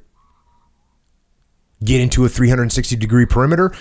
Listen, right? I mean, whatever that situation is going to call for. If you don't know what's happening, like if I don't know where I'm getting flanked from, or if I don't know where I'm getting shot at from, hey, everyone take a knee, get cover. Don't just start shooting because that's going to cause confusion. It's also going to give away our position. Yeah. So what we're going to do, we're going to go into a 360-degree perimeter. We're going to hold what we got. We're going to listen. That's our, if we don't recognize what's happening, that's what we're going to do. So we have standard operating procedures for things that we recognize, and we actually also have something to do if we don't recognize. We have a procedure for non-recognition. Yeah. Which is important. It's kind of like, I mean, it's different, I guess, but it kind of maybe fits in with, you know, how people always say, expect the unexpected kind of thing. So it kind of fits in there where you're essentially trained for unexpected stuff. Right. Like you have the protocol. I would say go one. Yes, that's the important part. It's not just expect the unexpected. It's have a protocol for when something unexpected happens. Yeah. Here's what we're going to do. Yeah. Because a lot of times when something unexpected, I'm thinking jiu-jitsu too right now. It's because that's on purpose. You know, like these guys with these weird games, these weird, tall, flexible guys or something like that. They have these weird games and they'll do stuff that they know or they kind of rely upon you not have seen it before, like you didn't see it before. So they can capitalize when you start to panic, you know, or when you can, you know, if let's say your arm is out here, like there's some leg locks that require you to kind of try to spin out of it and then they'll catch you with something else, right? It's kind of that.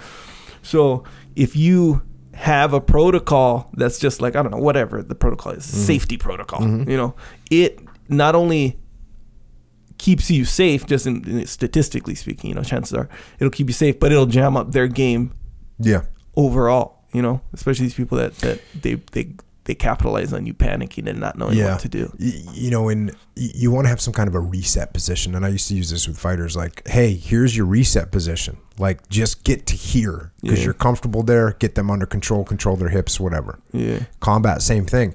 Oh, you're everyone's confused. Everyone's mixed up. Guys are all over the place. Let's get to a reset position in a building. Yeah. Boom. Yeah. And now everyone knows where we are. We get control of ourselves. Yeah. Business.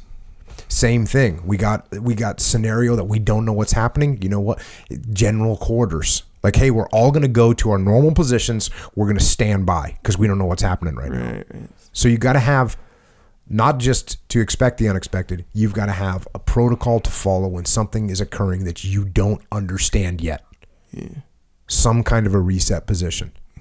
Put that in your world. Next up. Number 25, men, iron, money, and bread be the strength of the war. But of these four, the first two be most necessary, because men and iron find money and bread, but money and bread find not men and iron. Yeah, that one's pretty cool, pretty self-explanatory. Now, let's go to a business perspective here. Because this can help people make decisions in the business world. When you're going to make expenditures, when you are going to invest in something in your company, it is important to assess whether or not you are investing in something that is going to help you build, is going to help you grow, or if you're investing in something that is not. So for instance, let's say, hey, we could either take, $50,000 and remodel our current office, Or we can take $50,000 and we can rent this new sub office in an area that we don't have any presence in. So which one is a better investment? Like, we don't really need that remodel of our office. This other thing is going to help us actually grow. So make sure that the investments that you're making, the first thing you want to invest in is men and iron, right? You don't want to invest in money and bread. Money and bread's going to be gone. Yeah. And it doesn't reproduce. It doesn't reproduce itself. Whereas men and steel is going to get you more of that bread and iron in the long run. Or sorry, bread and money. All right, number 26. The unarmed rich man is a booty to the poor soldier. What does that mean? It means that the unarmed rich man is the prize of the poor soldier. That's what it means. It means be armed. And this is the last one. Number 27. Accustom thy soldiers to despise delicate living and luxurious apparel. I like that one. What does that mean? Get your people, get your soldiers to despise delicate living. Despise comfort. Despise luxurious clothing. That's what I'm talking about. They'll be better soldiers. They'll be better people. I understand. You feel like I'm talking to you right now? What, the connoisseur of comfort? The connoisseur of comfort is in my firing line right now. Yeah, I dig it, man. I think obviously I can't disagree with that because, dang, I mean, yeah. When you've been uncomfortable for an extended period of time, does it not make you a better person? A little bit. Yeah, it does. There we go. Yeah. You know, the whole idea, be comfortable with You've discomfort. told me the story of you, because I know it doesn't rain a lot here, but you used your kettlebells in the rain the other day. You've told me that story 2 days in a row now. Sure. Right? Yes. Yeah. Today you told me that even Jade, your brother, came out and was impressed by your determination. Commitment. So what is it? What is it about that made you feel compelled to tell me about it and be, you know, for lack of a better word, pretty damn proud that you went out in the rain and did a kettlebell workout in the cold? Yes. Well, it's strong. And how did you feel inside? Well, it felt strong when it was over. Felt better. Yeah. This is it. Well, yeah, it makes you stronger. I'm asking you real questions right now. It might seem like I'm joking, but it's actually real. You know why? Because this is a little step for you, and there's other people that are listening that would benefit from hearing how taking this little step away from comfort really truly made you mentally and physically better. Go, Echo Charles. All right. Well, where can I start on that one? Okay. Yes, I go outside. I had a workout planned. It's raining kind of hard too, by the way, and it's kind of cold. The kind you gotta wear like a lot of clothes, you know. So yes, I go and do the whole workout hard too. And yes, my brother was like, "Dang, that's some dedication, whatever." But yes, so the feeling is, that I'm actually strong now. You know, it's like basically when you break it down, it's like now you're strong, you're not weak. So weak would be like just the littlest thing will throw you off your plan. You know, the littlest thing because you're so used to comfort, or you're so used to like the clothing thing.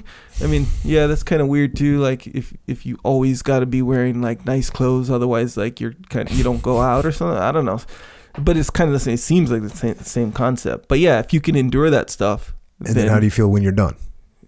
Better, yeah. Did you feel better after a workout in the cold rain where you went and got after it than you would have had it been just normal 70 degrees and sunny SoCal? Yeah, a little bit, but I feel like it was just more of a psychological thing, which does help big time because now you know that rain, you just proved to yourself that rain, cold, whatever is not an excuse. You see what I'm saying? How old are you? 40 years, rain and cold was an excuse. No more. No more. Well, here's the thing. You're going to battle. You know what's funny? Here's a good expression we used to say in the days back in the day. When it was raining and cold, you know what we'd say? Good operating weather. Yeah. But it was like, it's true. It's definitely true because when it's raining and when it's cold, guess what? The people that are on watch. Yeah. Your enemy, guess what they're doing? They're hiding. Yeah. And they're all bundled up and warm, so that makes it easier for you. Plus, there's noise from the rain, which camouflages the noise that you're making walking through the J or the woods or whatever. But that's always a good one. Whenever it's crappy weather, I always say to myself, "Good operating weather." Yeah, kind of smile. But we used to say to each other, "It's just like you can't complain about it. You just look at your buddy as like when the door of the helo truck. You know what a helo truck is? No, but back in the day, we didn't have a lot of money for budget, and so we'd pretend that we were in helicopters, and we'd be in the back of big trucks, and they just drive out in the middle of the desert, open up the helo truck, and open up the door, and we'd jump out like we just got out of a helicopter. Right. Little did we know that when the war actually came, we would be using vehicles. We used vehicles all the time.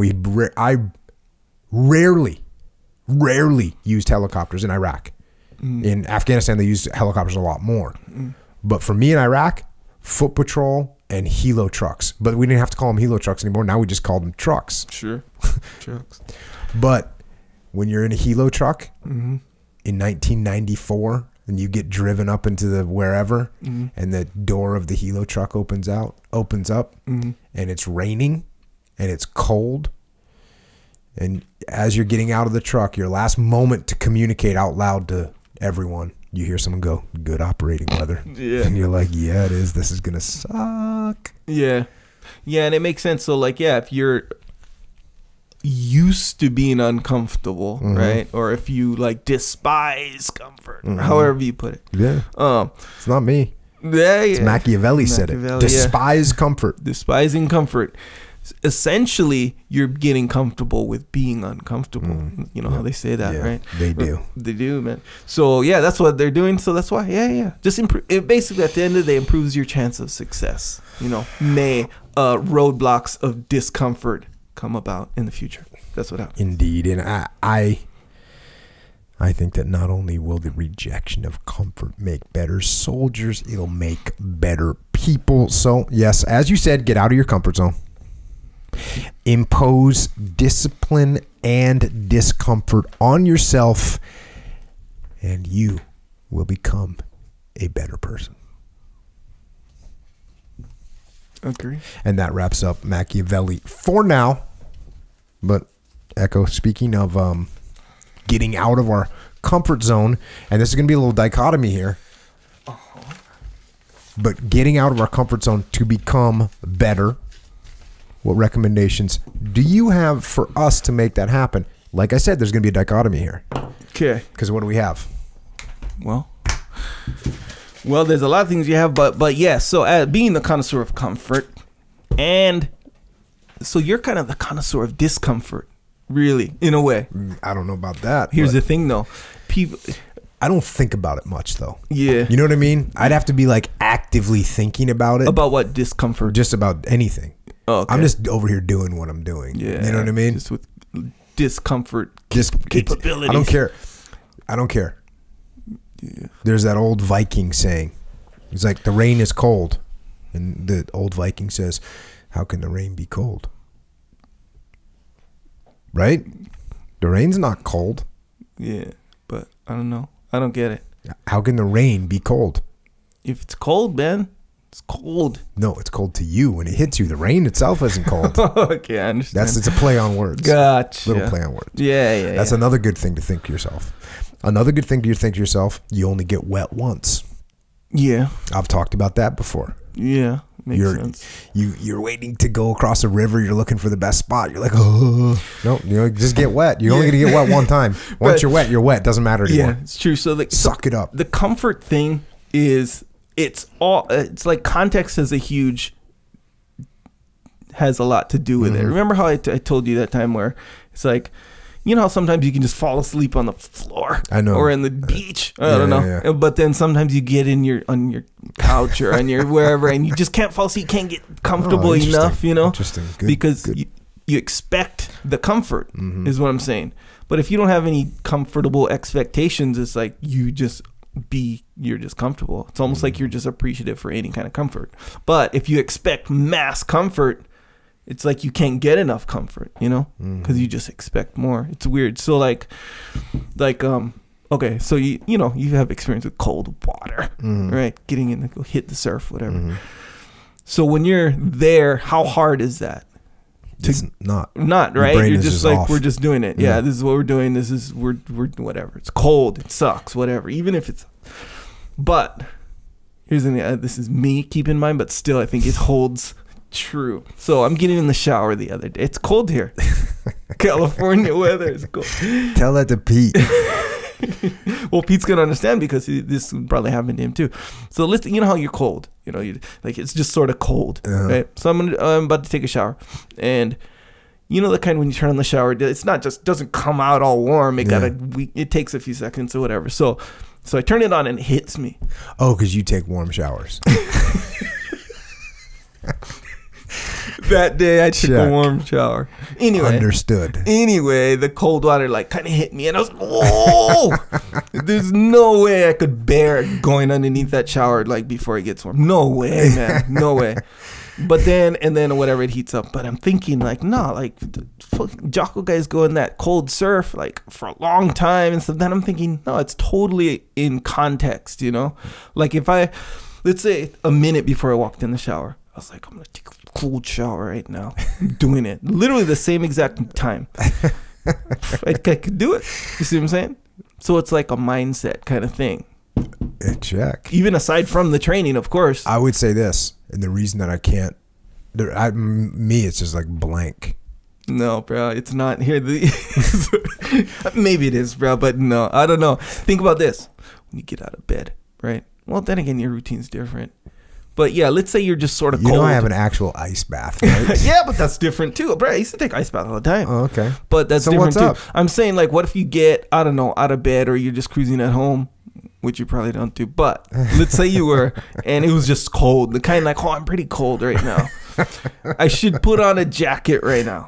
A hoodie, whatever. That's how cold it is right here. Right? Not freezing, but just I'm cold right now. Uncomfortably cold. And then let's say your son comes with a cup of ice water and dumps it on you. Right? How would he sneak up on me? So you're saying, okay, maybe he didn't sneak up on you. Maybe he was, I don't know. But let's say he poured the ice water on you. Okay. You're telling me that you're like, whatever. That wouldn't. You'd be Viking-like and be like, oh, like, I don't know. It's not cold. Well, I tell you, if he was looking for a reaction from me, I wouldn't give him the satisfaction. Okay, which I dig. I dig it. There would be a grappling match happening real quick, though. Yeah. So yeah, and I understand. That was an attack. Okay. So that aside, I'm talking about the actual of course, there's cold water hitting you. Yeah. But it's not nothing. But it's something. But okay, it's something. But compare that experience to if he came up to you and say, "Hey, Dad, I have this cup of cold water. It's kind of cold right now. Do you think you can like endure this?" Right? And you're like, "Oh yeah, I can endure it. Do it." And he did it. I'm not saying that would be nothing or something. I'm saying that those two experiences are different. Okay. Yeah. See what I'm saying? So this is an element of surprise is all we're talking about. One, you're surprised. One, you're not. If you're surprised, it's going to throw you off a little bit. Yeah. If you're not surprised, you're braced for it, you're good to go. Yeah. I mean, as surprise, that's just one element of a different context where you don't necessarily expect. Okay, so it's surprise and mental preparation. Mental preparation is, I think, the overarching, because surprise would fall under the mental preparation umbrella. A lot of stuff going on in your head, bro. I'm telling you, that shower experience kind of enlightened me a little bit. Anyway. Okay. Be comfortable with being uncomfortable. That's a jiu-jitsu saying too, by the way. Yeah. Is that where you heard it mainly? Maybe that's where I first heard it. Yeah. Because that's a good thing to have. Oh yeah. That's the backhanded compliment that Hickson Gracie told me when I rolled with him back in the day. What? That you were comfortable with? He said, you're very comfortable when you're in really bad positions. Yeah. And I was all happy. Yeah, there you go. See? He was good at jiu-jitsu. Yes. So yeah, that's what I heard too. But yeah, so that's the jiu-jitsu saying. So that means do jiu-jitsu, kind of, really. Yes. That last stratagem, or what do you call it? General rule. Yeah. Is essentially despise delicate living. Yeah. Is jiu-jitsu delicate living? No, it is not. It's not delicate, but it's not brutal.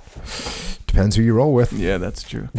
That's very true, actually. There was some blood on the mat last night, boy. I believe.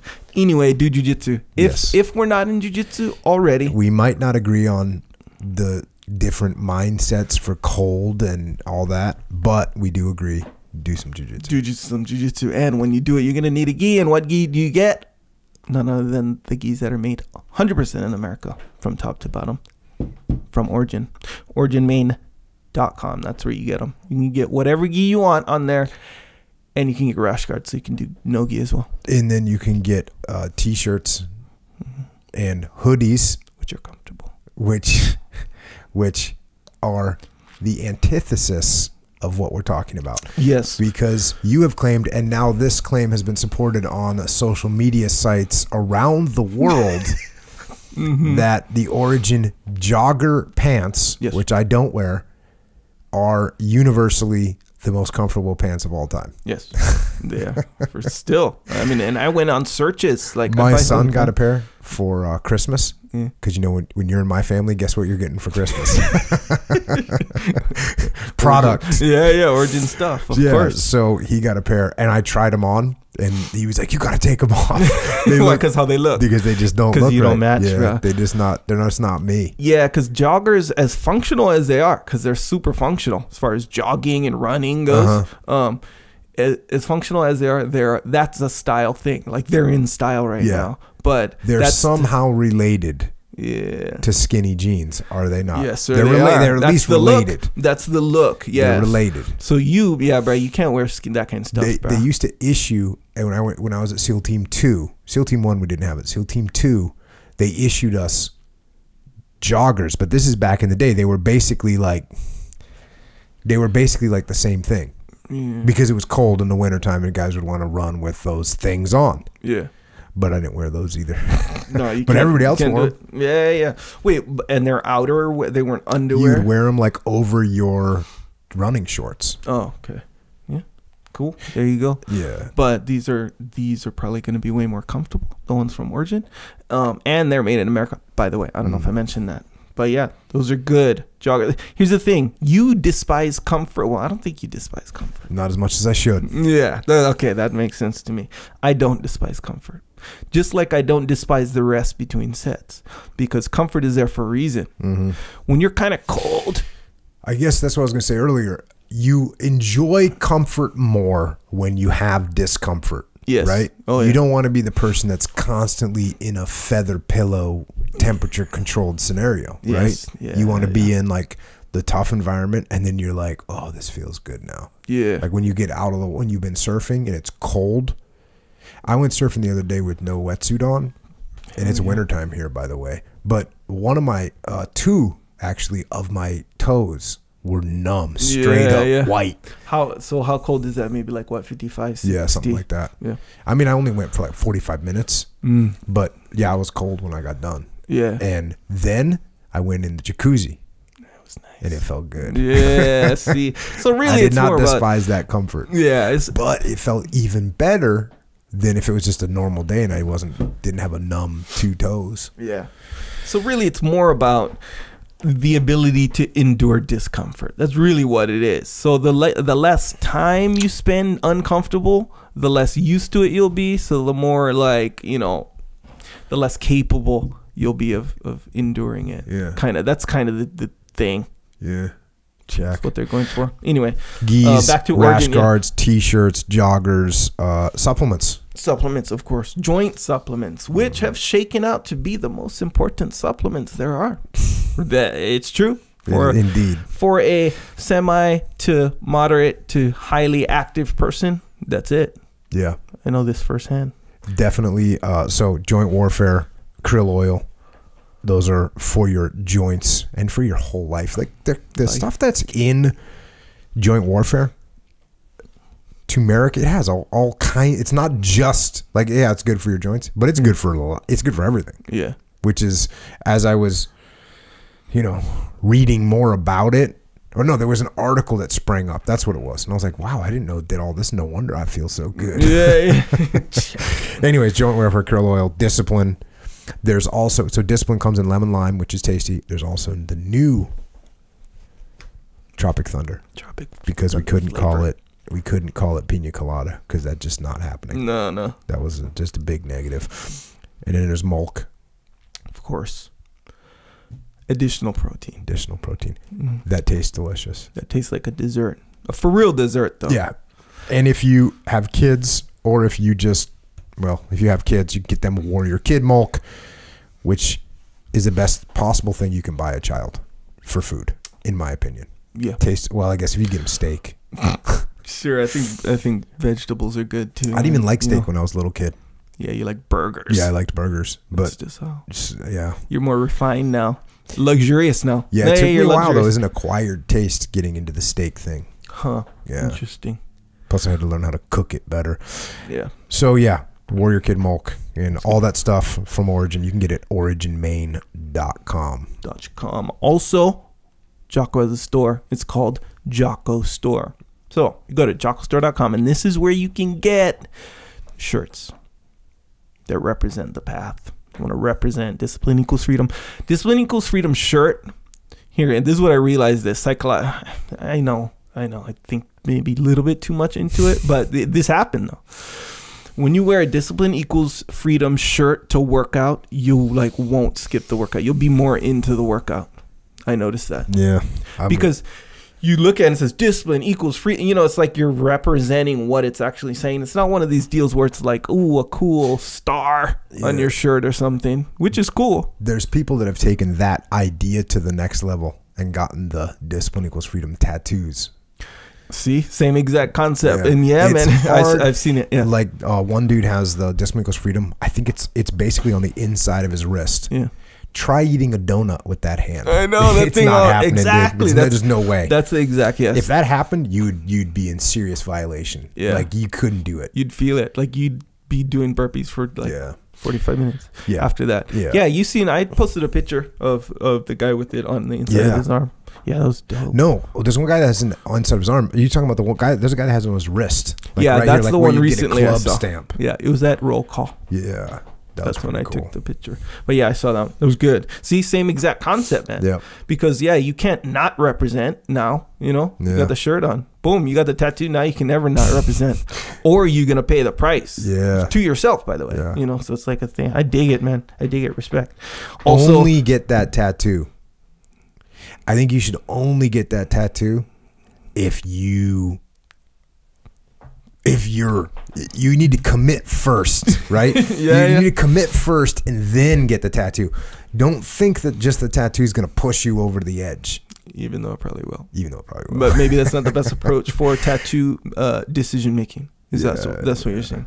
Yeah, either way, Anyway, it's called jockostore.com. You can get your, the shirts and before you get the tattoo, get the t-shirt. Get the shirt first. Yes. Get a hat. Get a hat that says it first. Yeah. There's a lot of cool stuff. If you're in the game, cool. Then you can step it up a little bit more. Hoodies. Yes. Women's stuff. I'm going to have some new stuff on there too. You keep saying that. I know, but I'm going to do it. Meanwhile, are there patches right now or are we out of patches? Well, I don't know. Let me double check. Well, let me check with the guy that's in charge of inventory. Oh, wait, that's you. Well, rest assured, hey, go if you see something cool, get something. If something's sold out or something like that, I don't know, let me know, I guess. But no, you know what? It won't be, or it'll be on the way. Either way, it's called jockostore.com. A lot of cool stuff on there. If you want something, you want to represent in the wild, by the way, get something. Also, Jocko white tea on the store. That we sell that on the store too, by the way, Jocko store. But you can get this right now. Yeah, it's good. You can get it from Amazon as well. Where else? Guess what I'm drinking right now? Hot tea. Yeah. You know why? Comfortable. Because it's a little bit cold. I'm getting the comfort zone. Right. See? Busted. Hey, no, man. It makes comfort. Sense. Yeah, it makes sense. I feel weak. You're no stranger to discomfort, so I think you're kind of, whatever. But yeah, Jocko white tea. It's one of those deals where even if you don't like tea that much, you'll probably like this one. It tastes like tea, but it doesn't taste like tea. Can I say that? Does that make any sense? If you drink it, that makes sense. There's a dichotomy. There's a dichotomy. Jocko white tea. But there's no dichotomy in the fact that you can be deadlifting. Were you there when Dean was teaching the the jiu-jitsu class at the muster, and he used the word dichotomy, and then everyone started laughing. Yeah, because the way he says it is like directly teasing, directly mocking me for using the word dichotomy. Yeah. So yeah, Jocko IT, outstanding stuff. Makes you deadlift 8,000 pounds, but we already knew that. Yeah, everyone knows that. Yeah.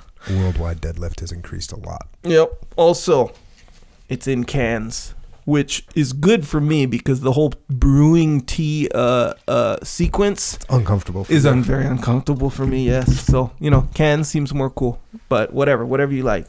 Also, subscribe to this podcast if you haven't already.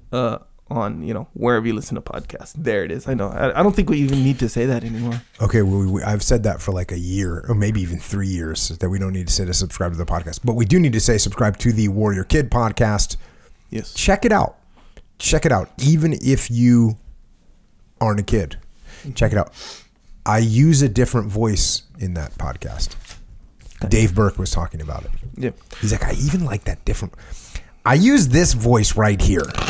It's a little bit more aimed at kids. Yeah. This is just the way I normally talk when I do. Because I'm kind of Uncle Jake in that. Uncle Jake is a little bit more... He's not... Dorky. Well, not dorky, but he just doesn't have his little bit of a dark side like I do. Yes. Yeah. Yeah, that's a good way of putting it. The dark edge. He's just good. Uncle Jake is just good across the board. Yeah. You never know what I might have a little... issue with something and get kind of crazy on it. Yeah. Uncle Jake's not going to let that happen. So check out the Warrior Kid podcast if you want to get some more information to your kids about being on the path. Yeah. And you can hear me talk and tell stories in this voice from Uncle Jake. Yeah. Actually sounded exactly like how you sound on it, which is good. Anyway, also, yes, YouTube as well. So we do have a YouTube channel, if you didn't know that. It does have the video version of this podcast and also little excerpts and enhanced excerpts. By the way, I was noticing some of your recent excerpts. You can't make excerpts that are 12 minutes long. That's not an excerpt. That's just like a video. Well, technically that's not correct because an excerpt is just a part. There's no time limit. What but here's I'm the thing with the 12. 12 minutes is long, man. I know, and sometimes they're going to be 12 minutes. There's no way that everything in that 12 minutes is important. Yeah, that's true. Okay. But then it depends. Get out your editing scissors and cut. Depends on how you look at it, though. Bro, these things are supposed to be, an excerpt should be like, oh, you know what? Boom. Not always. 2 minutes and 28 seconds later, you're like, yeah, I got this. Oh, I dig it. I agree, but not a lot of time. You want people to pull up a couch and heave in for the night. Some of us watch a 12-minute some of us are on the computer doing other stuff, and then boom, there the excerpt comes up. About maybe, or maybe it's like you saying something and me disagreeing, and then you saying, well, this is this, and I'm saying, well, that's true, but what about this? And you're like, oh, okay, or whatever. It's like a little conversation that's not 2 hours. See what I'm saying? Cool. So it's presentable. It's good. It's doable. Okay, so there's on the YouTube channel, there's long and short excerpts. Yes, that's a good way. There's digestible, and there's a little bit more like meal time. Conversational, because it's less about like the shortness and shareability necessarily. It's more about like, hey, remember What's this shareability? Oh, like I can you watch. Yeah, like hey, if it's a minute. Yeah, they're more likely to watch the minute video than the 12-minute video. But the 12-minute is like the kind of like if you just want to hear about like this specific like topic that happened to take 12. They're not all 12 minutes. There's like one. This maybe like 8 minutes though, maybe 6. Either way, that's the way it goes. Psychological warfare too. Speaking of little excerpts, those are just short 1 to 2 minutes of how to overcome some type of momentary weakness that you might have if you don't have a Discipline Equals Freedom tattoo on your wrist. That's going to keep you in check. This is another thing you can do prior to getting that tattoo. You can just load up your Psychological Warfare on iTunes, Google Play, MP3 platforms, whatever, and listen to those. Yes, which is Jocko telling you how to overcome the weakness. That tattoo on your wrist, Discipline Equals Freedom, is like the ultimate psychological warfare weapon. It is a good weapon. You're like, boom, discipline equals freedom. What if you put discipline on one wrist and freedom on the other wrist? I actually might do that. That's pretty good. That's pretty good. Discipline, freedom, boom. At Origin, I've been talking to Pete. We're trying to buy a machine that can make sweatbands, wristbands, right? And then once we have that power, two things. Number one, I'm going to make the best wristbands because I wear wristbands every time I work out. Yeah. But there's no good wristbands in the world. There's none of them that meet the standards that I would like them to meet. Why do you wear wristbands? Sweat primarily. Oh, so it doesn't go on your hand. Because the sweat will run right down my arms and my hands, and I'm just dropping everything, and it sucks. Yeah, from your arms. So, I'm gonna make wristbands that are super long, right, and really like just legit. But I told P, I'm like, we can put discipline on one and freedom on the other one. Right. And you can buy a little set. Yeah. So, anyways, Pete's shopping for the machine right now. Good. Can you make socks too? Yes, it can make socks. Pete sent me a picture of a machine. And he goes, what do you think this makes? And I looked at it, and I don't know. I just kind of like logically, it was sort of like a, you could see stuff 360 degrees around something else. And I was like, I said socks. And he goes, damn. Because I'm not in the industry. Right. But you can recognize Pete was impressed with my logic. Yeah. Your deducing. Deductive skills. Yeah. It's good. I'm impressed too. Speaking of being impressed, go to Onnit. So Onnit, the company I'm impressed with, always have been, by the way. So go to onnit.com/Jocko. This is where you can get kettlebells, all kinds of cool workout equipment that you can just slowly add to your arsenal at home. If you've got a home gym, whatever. Really good stuff on there. Also good info on there. So, if you want to educate yourself a little bit more, boom, that's the place to go. Onnit.com/Jocko. Really good stuff on there. Really good. We got some books. We got Mikey and the Dragons, which is fully in stock. Fully, yeah. It ran a little low. We almost didn't make Christmas, but we made it. Thank God. Cool. Thanks to everyone on the team that helped us and all the printers around that printed us copies. And we got a bunch of copies, and everyone got them by Christmas that I know of. Everyone that's reached out on Twitter that said it's not here yet on December 19th or 13th was like, we still don't have it. I ordered in October. I was like, it's coming. Please come. Yeah. And but as far as I know, everyone got them when they got them in time for Christmas. So now we have a lot. So if you want to get Mikey and the Dragons, best children's book ever. Yep. Yeah. Yeah. Disagree with me? No, I think just by nature, I'm like, whoa, you just made a claim. Let me refute it. So I'm all thinking, but hey, man, because obviously I'm going to be like, hey, what about this Way of the Warrior Kid? Because I thought that was the best kid's book ever. What age group? For which? Okay, best, was it a toddler that reads Mikey and the Dragons? Toddler reads Mikey and the Dragons. What's a toddler? Someone who can walk. Yeah. Yeah, well, some toddlers can't understand English. Best children's book, picture book for ages 5 and under, 6 and under. Sure. Mikey and the Dragons. There. Okay, we broke that down. Order that. Way of the Warrior Kid. When the kids get a little bit older, order Way of the Warrior Kid and Mark's Mission. Book 3 has been written. I got pictures from John Bozak today via text. You saw him, right? Witnessed, yes. Yeah. How do you like him?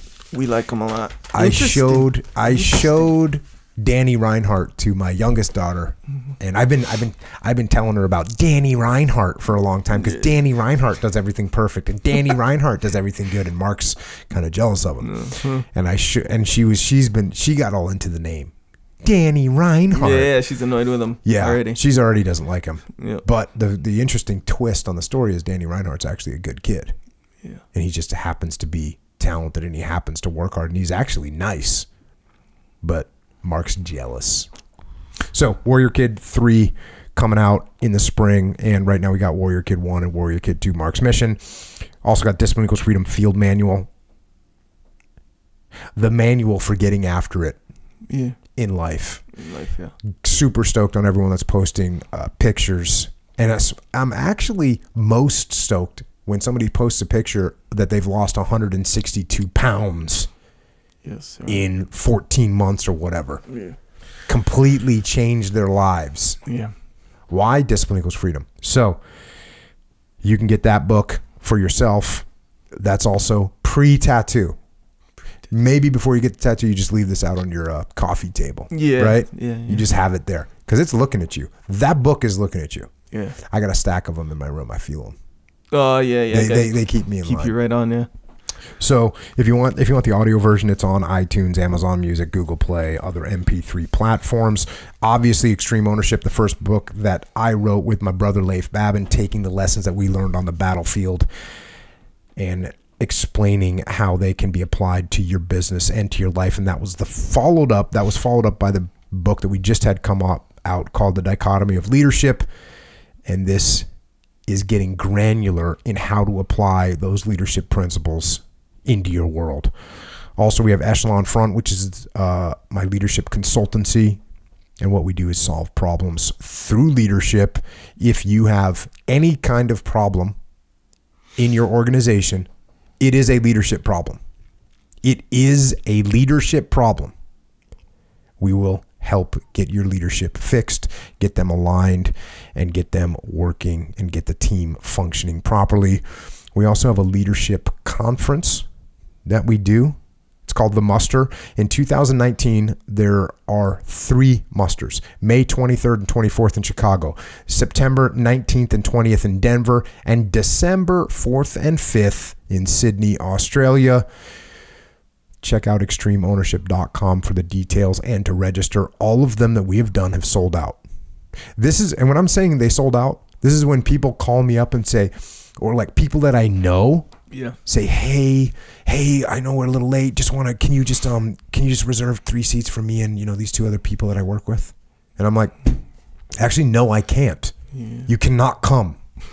Dang, well, we'll just stand in the back. No, there's fire codes like you can't come. Yeah. Everyone thinks you all just, no. Yeah, just it's sold out. Yeah.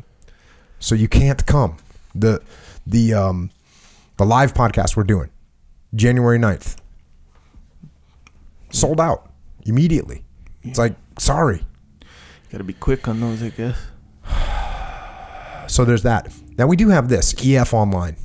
This is the interactive training, leadership training that we put together. And okay, so there's several places where this stemmed from. Mm-hmm. One of them is the muster itself. Because guess what? The muster is great foundational information. It's a great foundational leadership instruction that you're going to get when you go. Not everyone can make it to the muster.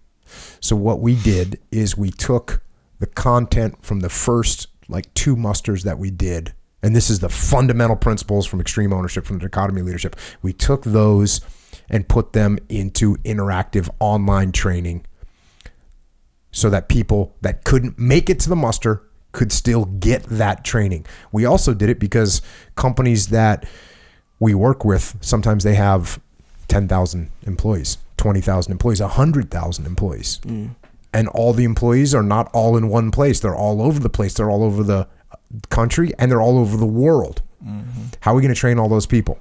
What we needed to do was figure out a way to scale the training that we did. There was many requests from the larger companies we work with to get the training to all their employees. How do we do that? We had to scale it. So we put it online. And then once we put it online for companies, we figured, okay, let's get it out there for direct to consumers that want to take the training. They can't come to the muster, what have you, or they want to get reminded what they learned at the muster. Same thing. So that's online training. It's available now at efonline.com. Also, we've got EF Overwatch, where we are taking leadership gaps in the civilian sector, and we are filling those leadership gaps with trained and experienced and tested leaders from combat aviation and from the spec ops community. Go to efoverwatch.com, regardless of which side of that equation you're on, whether you're a company that needs leaders or whether you're a vet that's seeking a leadership position in a company. Go to efoverwatch.com and fill out the information that applies to you. And if you want to continue this conversation with us, we can be found all up in the interwebs, on Instagram, on Twitter, and on the Facebook.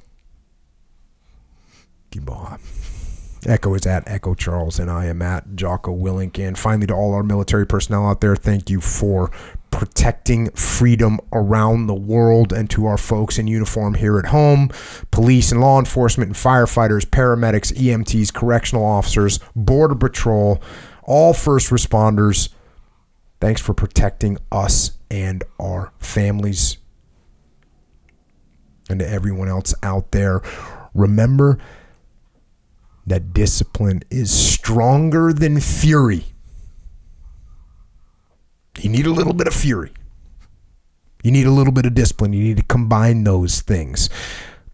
But you take that discipline and you impose discipline upon yourself and reject and refuse delicate living and the luxuries that are available to you in life, and instead get out of that comfort and make yourself better, faster, smarter, and stronger by going out there day after day after day and getting after it. And until next time, this is Echo and Jocko. Out.